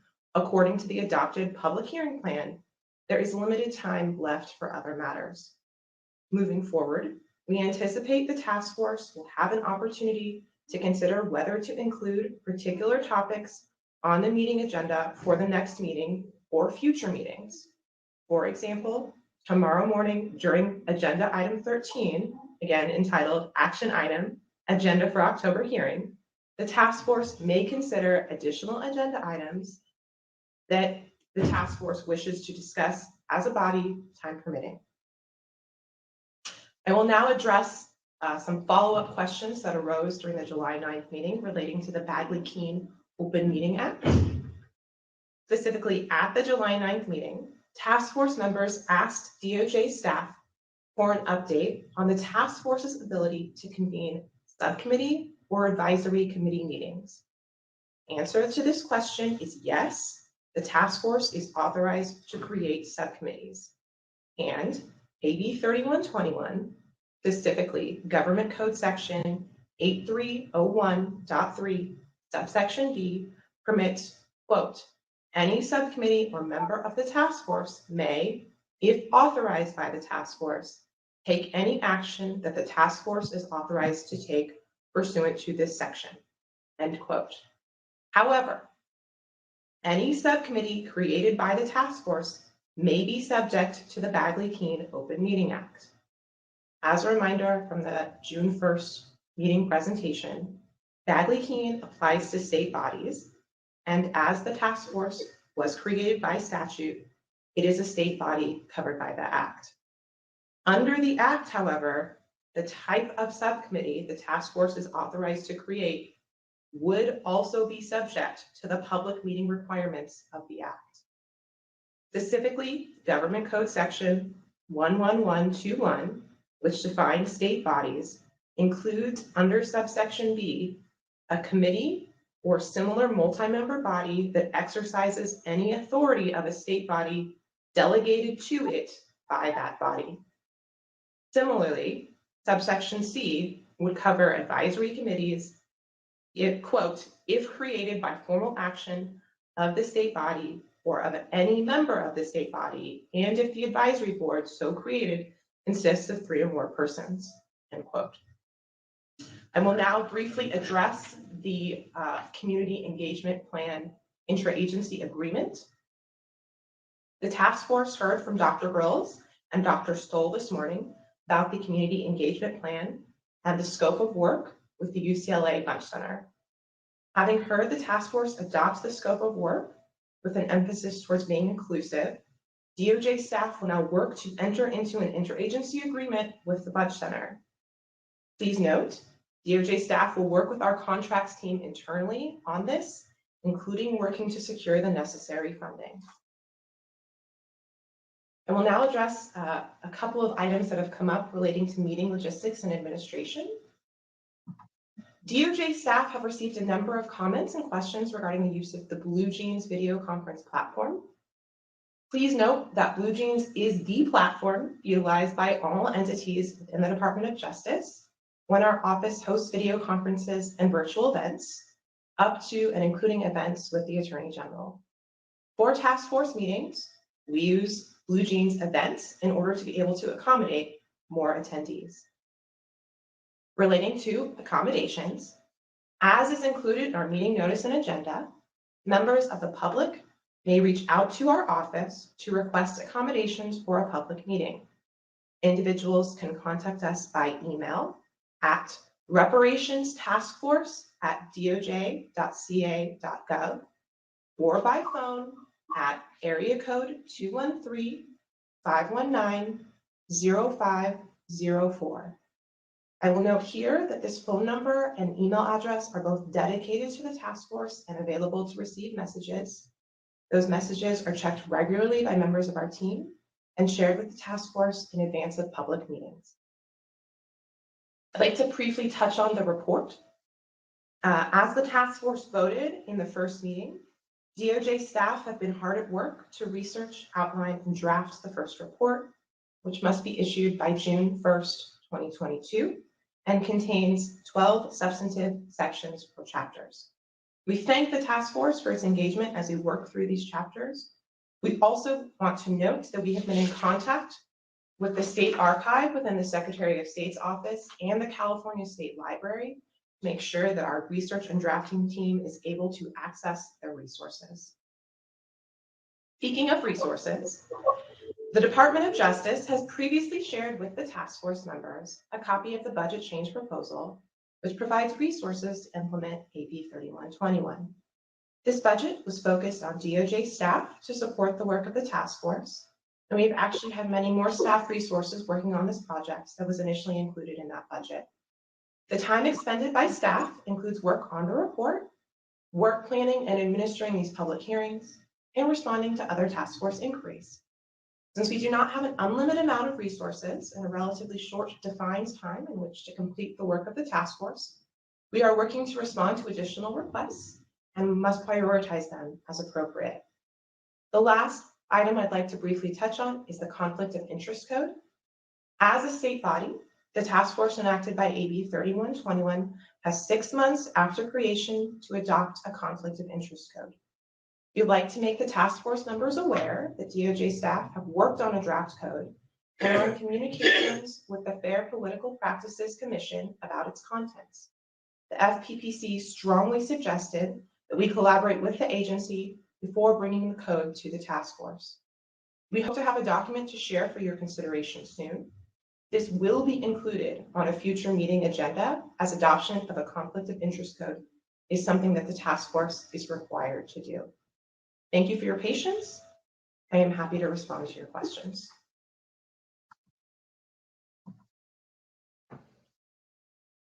Thank you, Ms. Belton. At this time, I would like to recognize any task force members if they have any comments or questions on the items. Vice Chair Brown, you're recognized. Madam Chair, members of task force,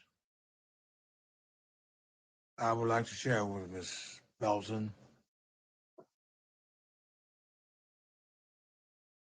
that we are working on a matter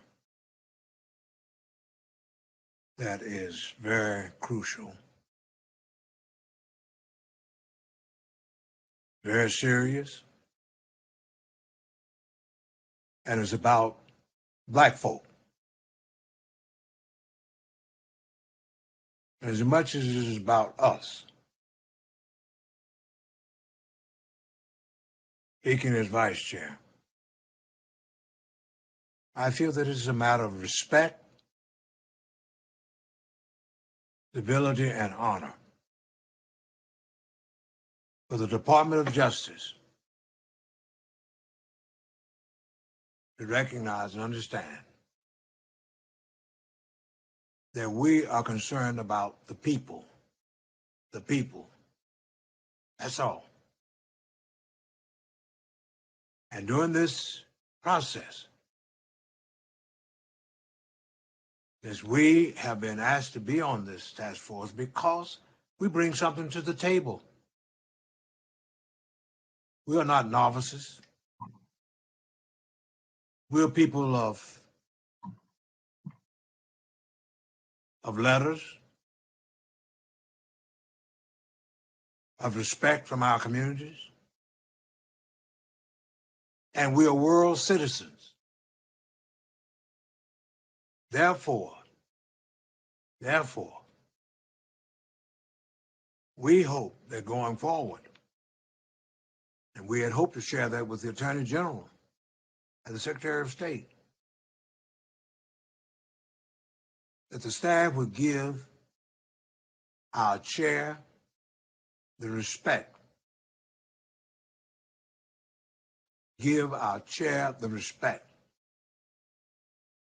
of, one, hearing from her input, and two, that the Attorney General, Secretary of State, and even the Governor need to recognize that we're dealing with people who already been wronged historically, who already been pushed too far behind. And therefore, in the spirit of reckoning and reconciliation, it ought to be that if without violating any law about meetings. But if we want to relate to our own community for a town hall, where nothing is binding, no decision is made, but that task force members who will not go over the number 3 and be in violation do have the right to go to a church, to be at a community meeting and listen.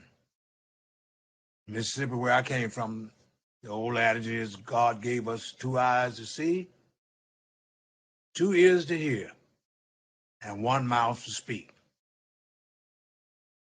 The only thing that this task force would be interested in is listening, looking, and when there is to be official action, it will be done through duly, rightly agendized items, and we shall appropriately communicate with the public so that no one is disenfranchised, as we've been disenfranchised by evil forces in the national and regional governmental bodies.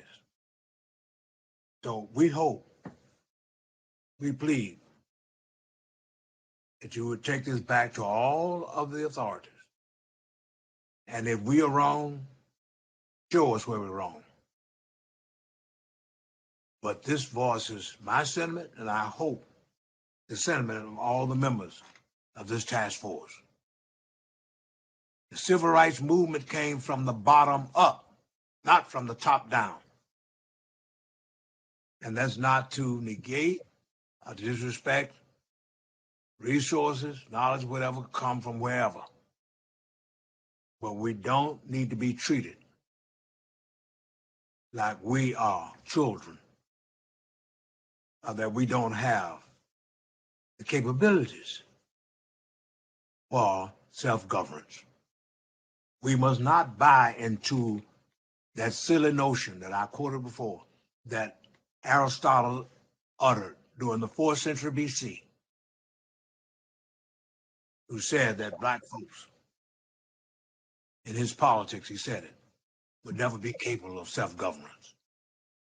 We know how to behave and we know how to govern. Thank you.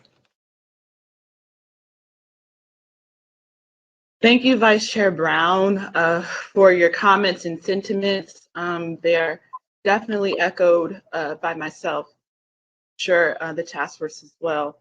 I did have a couple of questions for Ms. Belton. One question, can you please, for the benefit of the public, elaborate on the types of accommodations that the DOJ could assist with? Also, if you haven't already, can you comment on the part of Saturday meetings? I have another question, but I'll stop there because the last question I have is more of a substantive nature rather than procedural.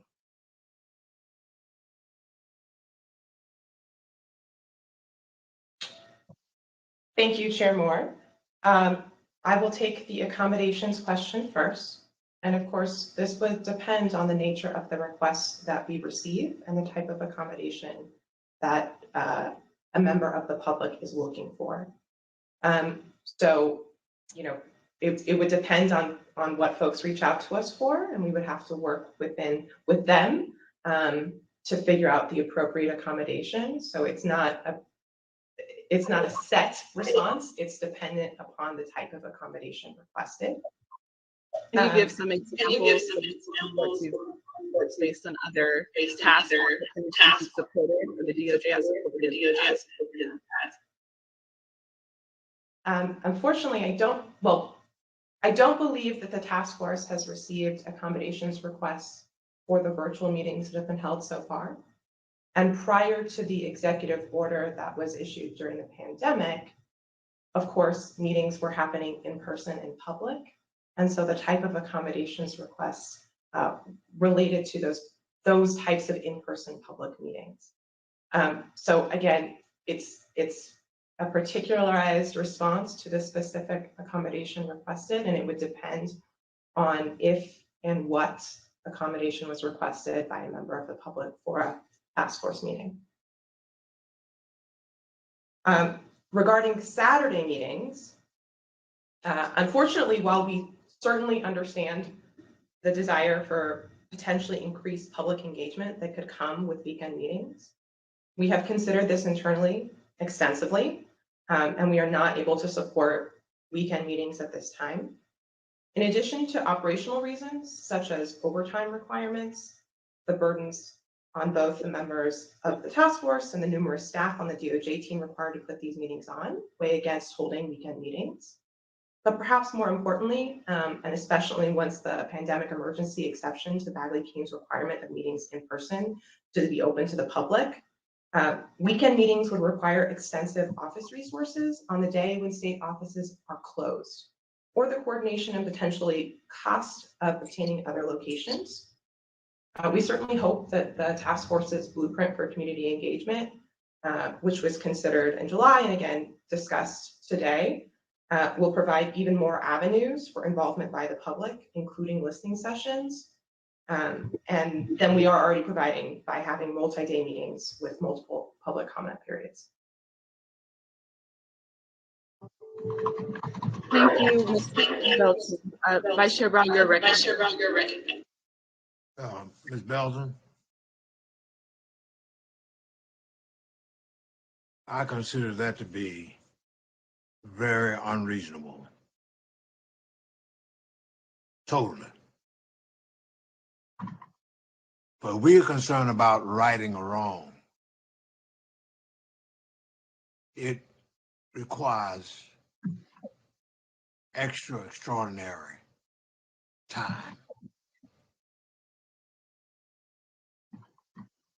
And for Black people, and even brown people, or people who are marginalized, we've never had the luxury that those have had who had things going for them. We're not saying every weekend there'll be a meeting, but at least this big old bad California state, with all this humongous economy we have,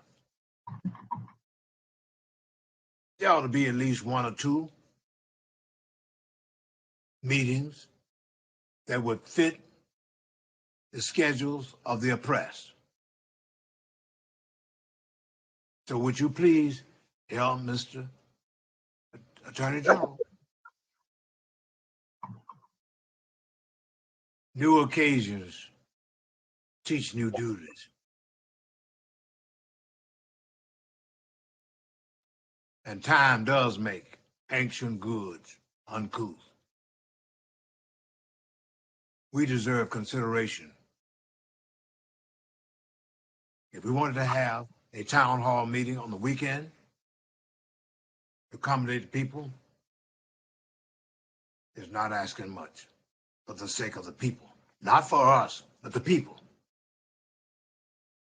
who are working some 2 and 3 jobs. They ought to be heard. They are the least. They are the looked over. They are the locked out. They are the left behind.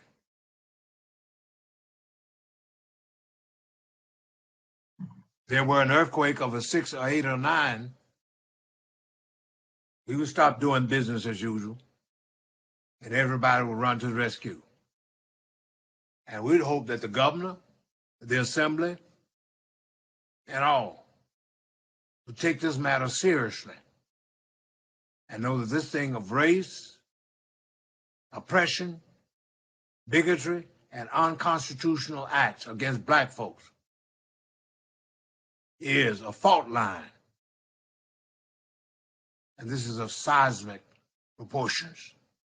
That's the only reason why we feel that it should be considered, the arrangement, if we needed to accommodate based on fact and the need and the interest of the people, for us not to just stick to the schedule that you were suggesting about our having meetings.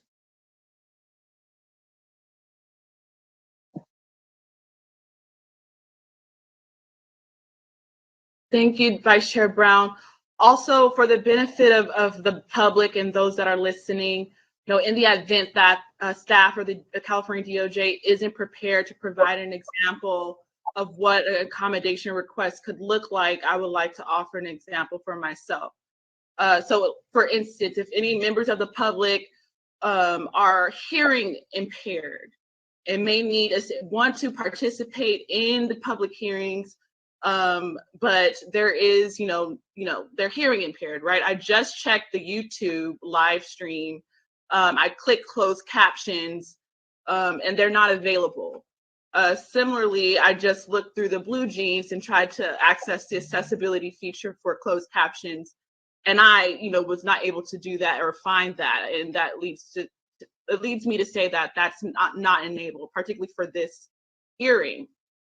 So that is an example of an accommodation request. So to the members of the public, in the event that you all need closed captions or anything related to that, feel free, as Ms. Belton said, to reach out to the pertinent email account and phone number and make that request known. Member Reggie Donsori, you are recognized. Okay. Mr. Bradford had his hand up first. Go ahead. Sorry, my screen is not showing everybody. Member Bradford, Go ahead, Reggie. you are Go ahead. Go ahead, Reggie. Whoever would like to go first.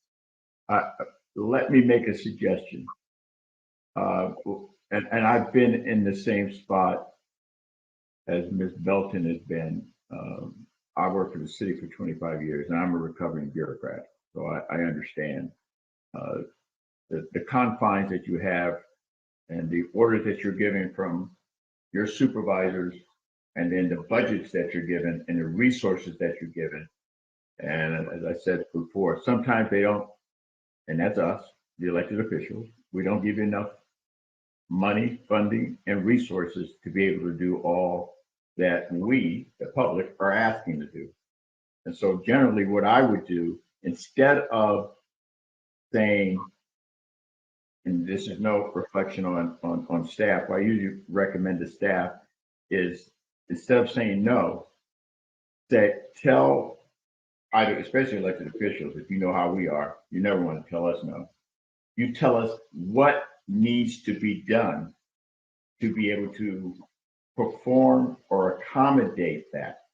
Once that individual, that committee, that elected official knows that it may require a budget augmentation, it may require changing the law, it may require something extraordinary as far as personnel and forcing personnel out of their union contracted duty to be able to do something. Once we know those are the challenges that we need to do, and we can overcome those challenges, I think we'll get to a place to either we'll be able to get this done, or we'll know that whatever we need to do, the hurdles may take some time to get to that, or it may be a hurdle that we just can't overcome.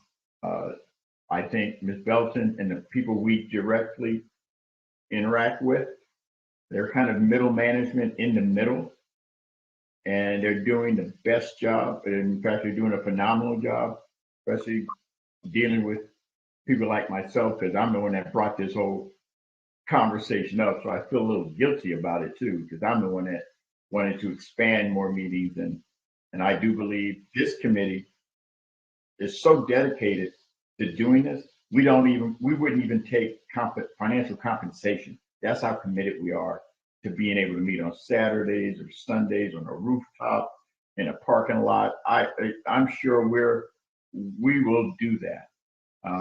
But I think we should, especially the staff that we see that's on this, they're doing a bang up job, especially the speakers we had. And so we need to work with them too, and hopefully give them the respect as we want them to give our chair, and especially our vice chair, all the respect that they're due, but we do need to have a better communication capabilities so that you fully understand why DOJ, I'll just say DOJ and the Attorney General's office has some hurdles that they need to do. I won't say it's impossible, that they may have some hurdles they need to do. And I would prefer that they do that in consultation with both the chair and vice chair, because they understand it. They then can explain to the rest of us if it can or can't be done. And that's just a suggestion. I don't know if that's something Ms. Belton can get back to us, or have a conversation with your manager that just work that out so that there's clearer lines of why things can and can't be done. And I hope we're not breaking any laws, that you share everything that you're being told in the office, because I don't want to speak for the staff we're dealing with, but I think they meet on a Saturday or Sunday. In my heart of hearts, I think they definitely want to make sure this is successful. For them, this is really, really important to them and the DOJ staff that I've talked to.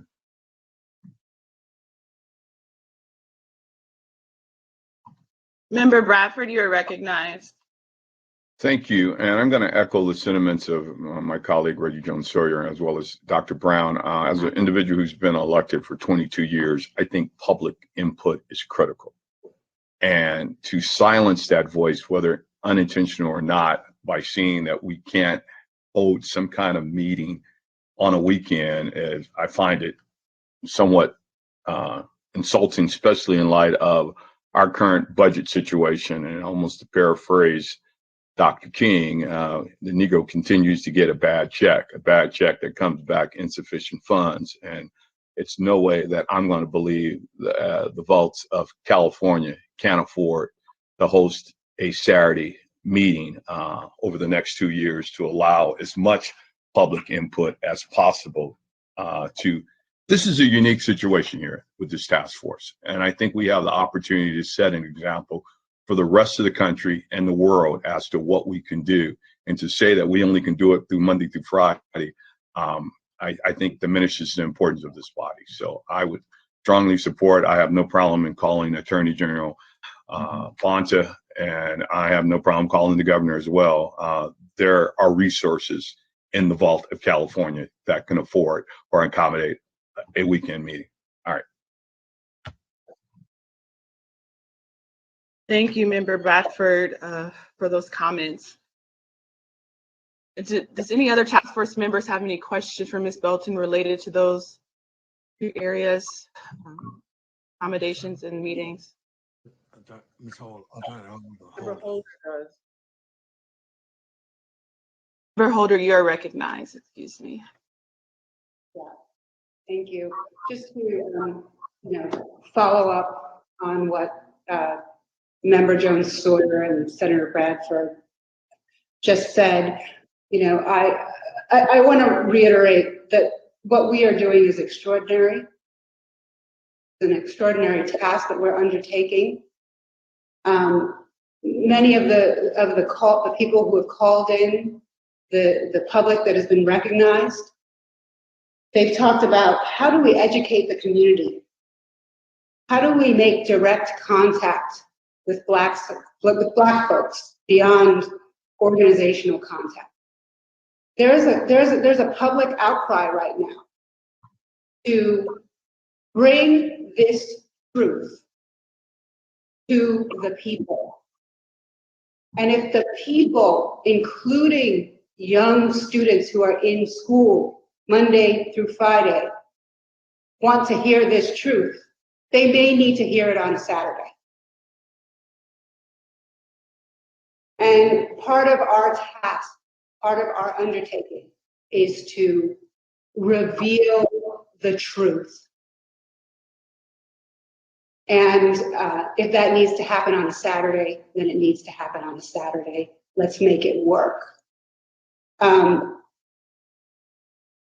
The other thing that I wanted to ask Ms. Belton, and I also want to thank you, Ms. Belton, and Yoon and the other people at the DOJ. You know, I understand that you're getting it on both sides. I understand that you all are dedicated to civil rights as well, and you have committed your careers to that. And I don't want to devalue that in any way. I think we are all on the same team here. What I do have a follow-up question about the witnesses that we are bringing to.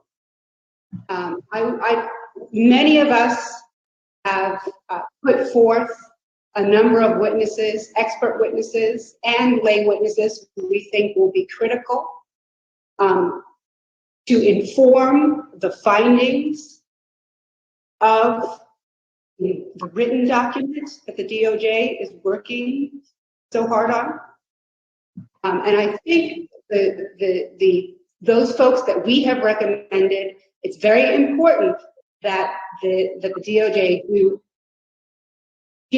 do their due diligence and take extraordinary measures to try and contact some of these witnesses. Because again, as Dr. Brown says, as a collective, this task force brings hundreds of years of civil rights enforcement activity to the table. We are a huge value add.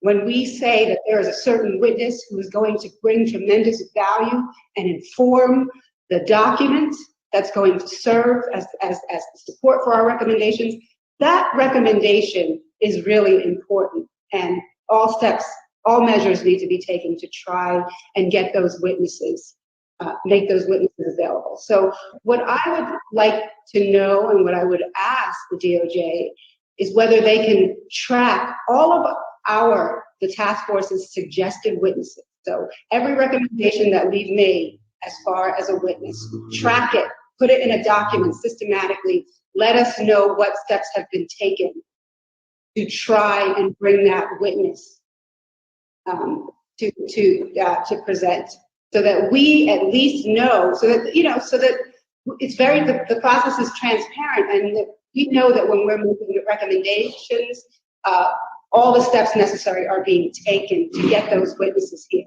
If we can't have that witness, then okay, but we would like to know why we can't have that witness, and we want to make sure that the DOJ has done the follow-up and given us the support to try and get that voice to this body. So I'm asking whether that's something that can be done, some sort of systematic tracking of gathering the witnesses that the task force suggests. Thank you, Member Holder. And I just have a follow-up to that. I had the same exact question and suggestion for witnesses. It's actually something that I requested from the DOJ, like this level of transparency where we can track everyone that all the members have suggested. What were the responses? So I would love to hear from Ms. Belton, but just to summarize my question. So one, I echo Member Holder's sentiments and would like to hear a response about her suggestion. I also had a question about the public chat. If Ms. Belton, you could clarify for the members of the public why the DOJ decided to close the live chat for the July 9 hearing and for this hearing. And then I also had a question about the budget. I did ask for the DOJ to show the budget change proposal form that the DOJ staff submitted in October, just for the benefit of task force members and the public. We are running low on time, so we could, table that discussion for tomorrow, but I just want to voice my concern about the budget, right, that was submitted last year. Most, if not all of the budget for this task force, it's definitely not going to any task force member because that's in the bill. We are not getting paid for any of this work. The budget for the task force as it stands is going to DOJ salary. But interestingly enough, there isn't one DOJ attorney that is 100% dedicated to this project, right? And so that is a concern, at least for me, and I can say for Vice Chair Brown as well. And I think that's something that needs to be addressed sooner rather than later.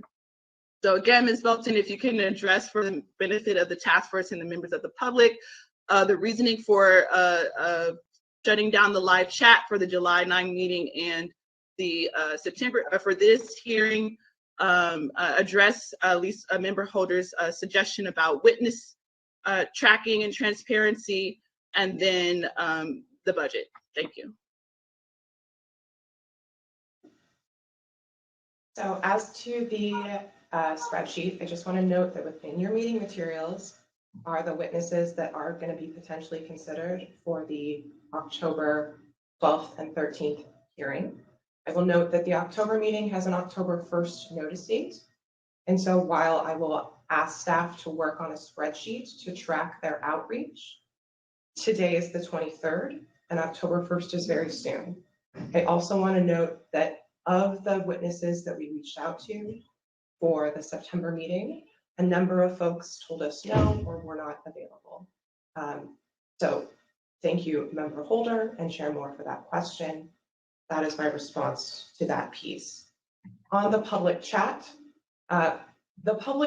was enabled for the June 1st meeting, and there were anti-Semitic and racist comments that were submitted by members of the public throughout the course of that meeting. Public comment is certainly ensured by the Bagley-Keene Open Meeting Act, and that is why we have, as the task force has voted, 2 public meeting periods. If we had a public chat, that is not something we'd be able to moderate for legal reasons. Our restrictions that we're able to place are time, place, manner restrictions, not content restrictions. So part of that is maintaining a suitable working environment for our staff and that it is not hostile. I would also just note that right now, as I've said before, we're having a purely virtual meeting because of an executive order providing an exception to the Bagley-Keene Open Meeting Act. We may not have purely virtual meetings in the future. We may have in-person meetings. And so, you know, as I said, Bagley-Keene requires public comments. We've certainly provided for that. There is the email address and the phone number that's readily available to the public. So that's my answer on public chat. As to the BCP, Chair Moore, if you'd like, we are prepared to share a screen and put it up. I'll note that I don't know who drafted the budget change proposal, but it was certainly adopted, and it reflects resources devoted to the Civil Rights Enforcement section and our colleagues in the Research Center, which is another part of the Department of Justice. Chair Moore, we've put up the document. If you'd like to direct folks to a particular page, we'd be happy to move there.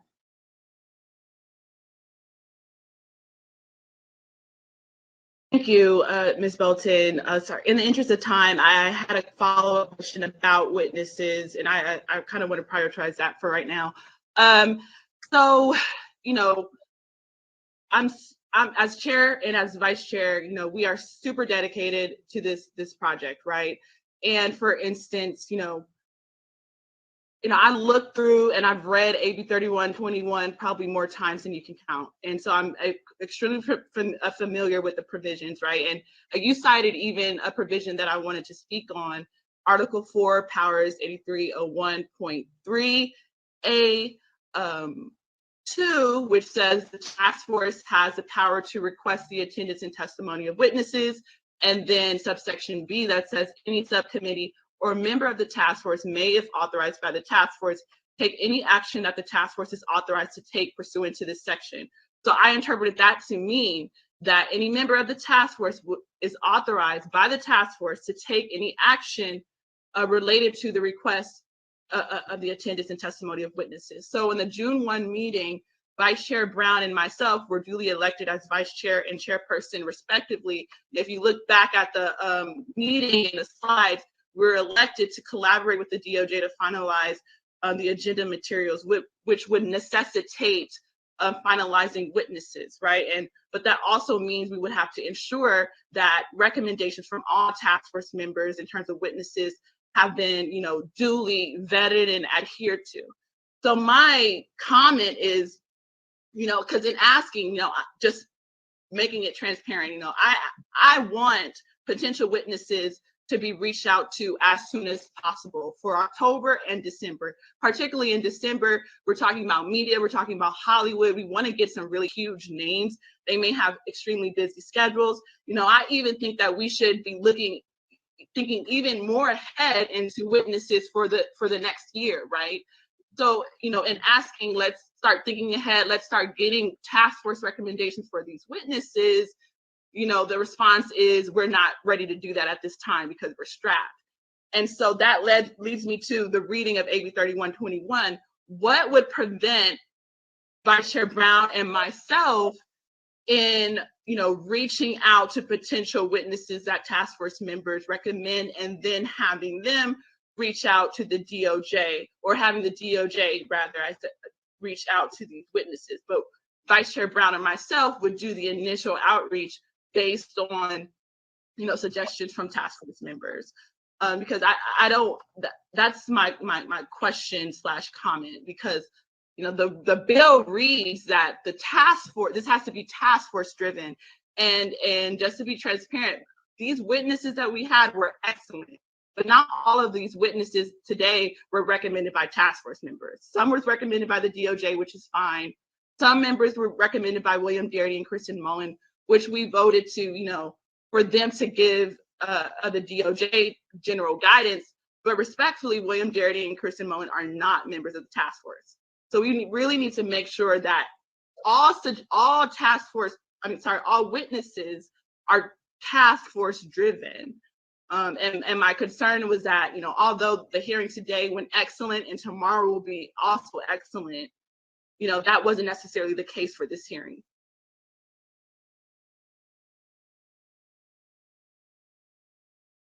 Thank you, Chair Moore. So as I've mentioned, moving forward, we anticipate the task force will be discussing witnesses at the meetings as they decide on any changes to the topics and any additional items for discussion. So the agenda draft that's in your materials is certainly a draft. It does include potential witnesses in the various witness blocks that are similar blocks in time to those we had today. So, you know, I would request that the task force take a look at that in your meeting materials. I will note that we did solicit witnesses from all task force members earlier. I believe that was in August, and task force members did send us names. And so we are, as I said, we are happy to receive additional names, and I certainly heard the request for a compiled spreadsheet from you and Lisa Holder today.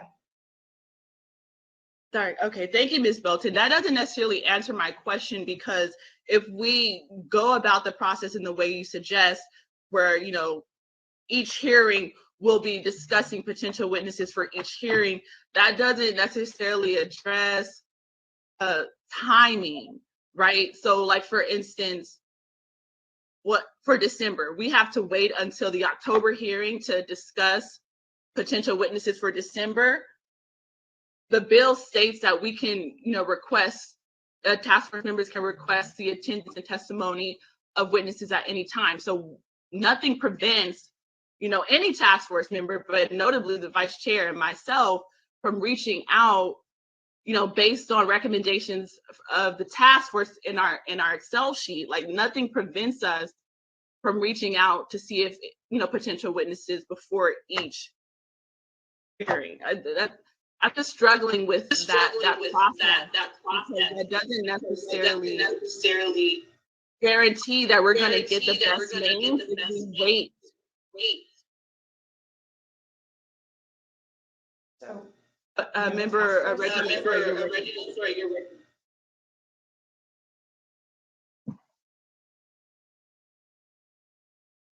and this is for Ms. Belton, a lot of frustration for committee members is they're making recommendations, or they're making recommendations for people to work on this, or whether or not it's for people to speak. And let's just talk about for people to speak. And I'll just give you an example.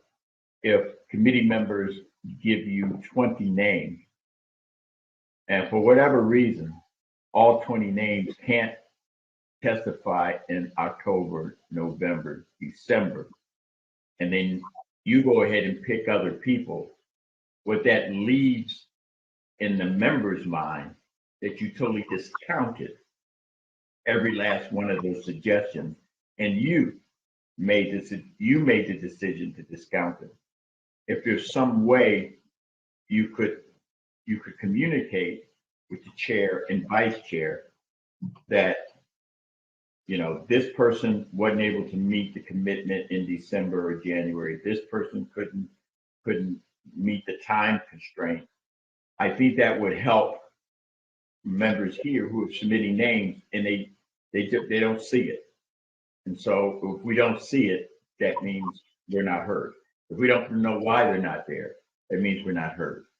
And so if we can get some better communication of why this task force members are given names and they're not showing up on the witness list, I think that would be helpful for both sides, that we understand. Because I'm getting the impression that individuals feel that that you're kind of making the judgment on who should speak and who should not. And you can correct me if I'm wrong, Ms. Belton. What you put on that list are the first draft, first suggestions that can be changed or supplemented or whatever this committee would like to see. They can. And so if that's helpful at all, so that we can get past this.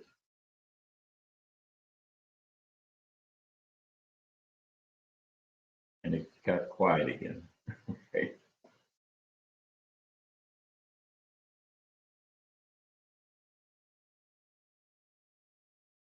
I guess that's a yes. I'm sorry, were you wanting me to respond to Assemblymember Jones Sawyer? I'm just saying, is that a viable way that we can work together? If they can work together, make sure we get who we want. Or we get the satisfaction that the people we put on there, it's been fully vetted, and we feel comfortable that that is the best persons that we could possibly get with a collaboration of both sides, the reparations members and staff. And I don't know if you can't, is that something you need to take up the flagpole? I mean, I'm not certain if I'm making sense. Yeah, I understand Assemblymember Jones Sawyer, and as I've said, we will work on putting together a spreadsheet as requested, and certainly the members have the names for consideration for an October meeting in their meeting materials. And we understand that the task force is a 9-member body, and when the task force directs us to do things, we do them.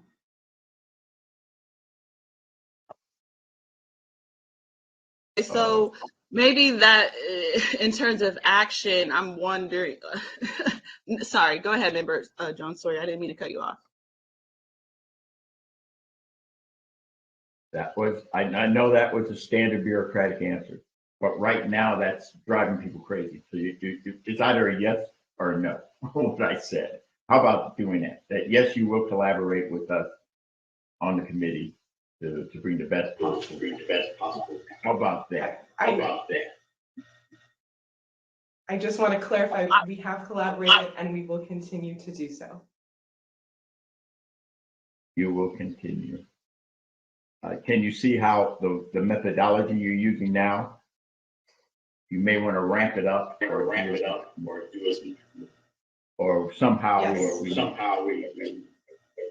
Okay. You believe you are.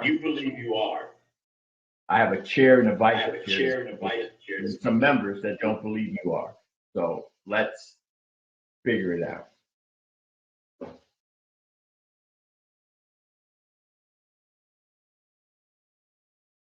This is not rocket science. It's just communication. Right. And so we talked about the idea of a subcommittee.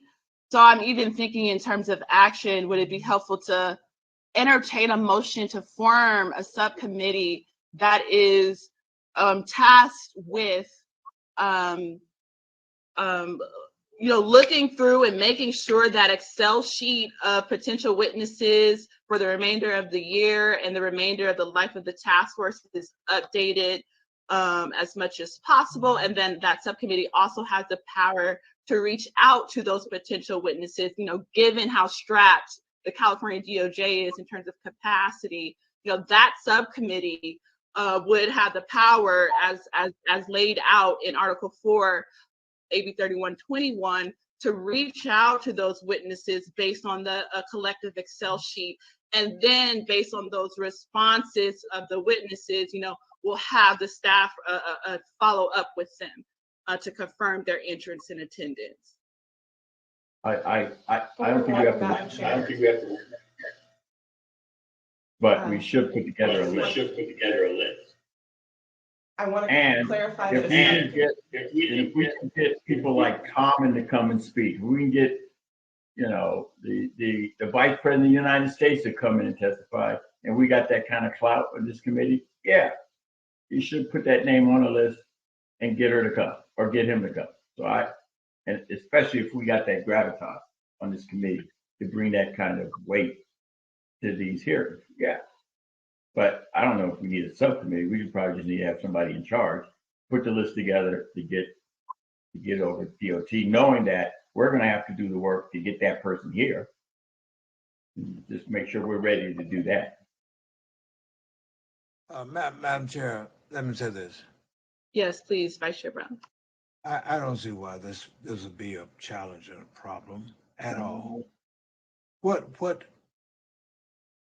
Now, I know you don't want to suggest this, and I should not like to think that this is what it is.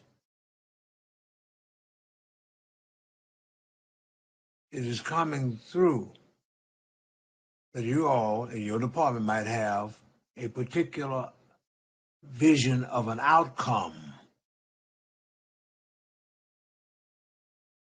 for this task force. And we will have gone through the motions, cross all the T's and dotted I's. But at the end of the day, it will not represent what has come from the womb of the Black community. Sure, we need allies and friends, but those allies and friends are public servants, supposedly. And we know how to influence people and win friends. But I do not think that is a good thing. It does not give the right optic for it to appear that this department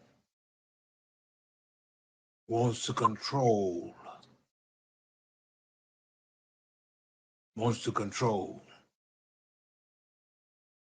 That's not the way it should be. If we are assigned to a task and we do diligence to do everything right, we present to you all, and you say to the world, we agree or we don't agree with the end product. My goodness. Wean us. Turn us loose. And we have people that we want to suggest, and they're available. Let them speak. It shouldn't be a big thing.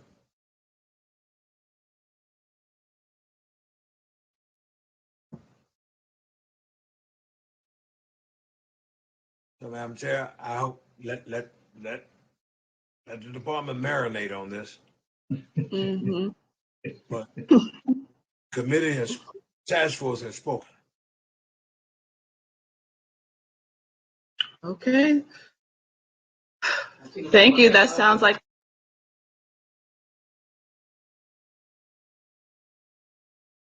Thank you, Vice Chair Brown. I do want to recognize that we are over time, right? We are 15 minutes over time, but we do have a hearing tomorrow.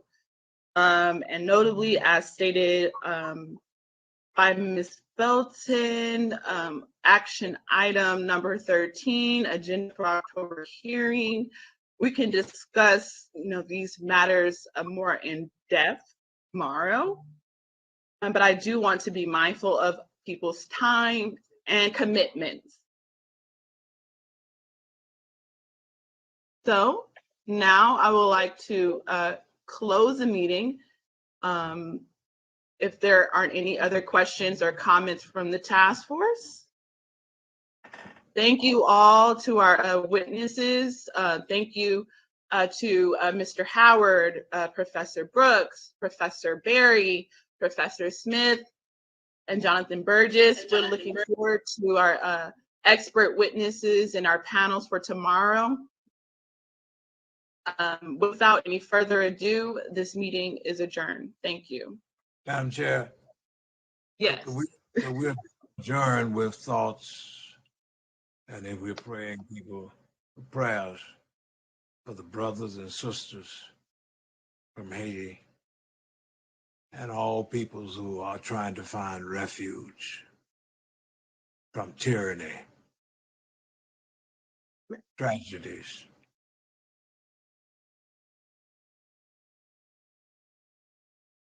And traumas. Absolutely. I think we can do, less than a minute of a moment of silence. The meeting is adjourned. No, Madam Chair. Madam Chair. You're recognized. Thank you. I just wanted to say you don't want to adjourn the meeting. You want to be recessed until tomorrow morning at 9. You have one meeting. Okay, that's all. Oh, great. Thank you for that correction. You're correct. So, yes. Well, just do a brief moment of silence for folks who are suffering at the Del Rio border, rather, and all people of African descent.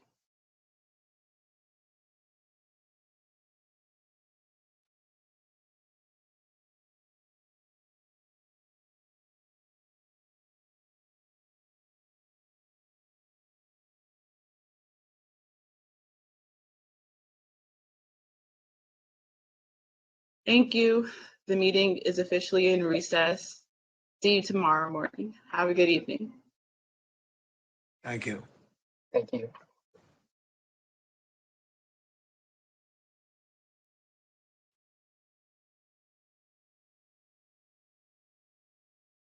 Amend the Mass Media Group is California Capital's premier YouTube channel focused on reparations. Dedicated to political advocacy and unapologetically aimed at shining a spotlight on our righteous justice claim for reparations. Tune in to ETM Media Group YouTube channel Tuesdays at 9 p.m. PST. We do show intros, show outros, voiceover, script copy, 15 and 30-second promos. Check us out at etmmediagroup.com. That's etmmediagroup.com for more info and updates and to get involved.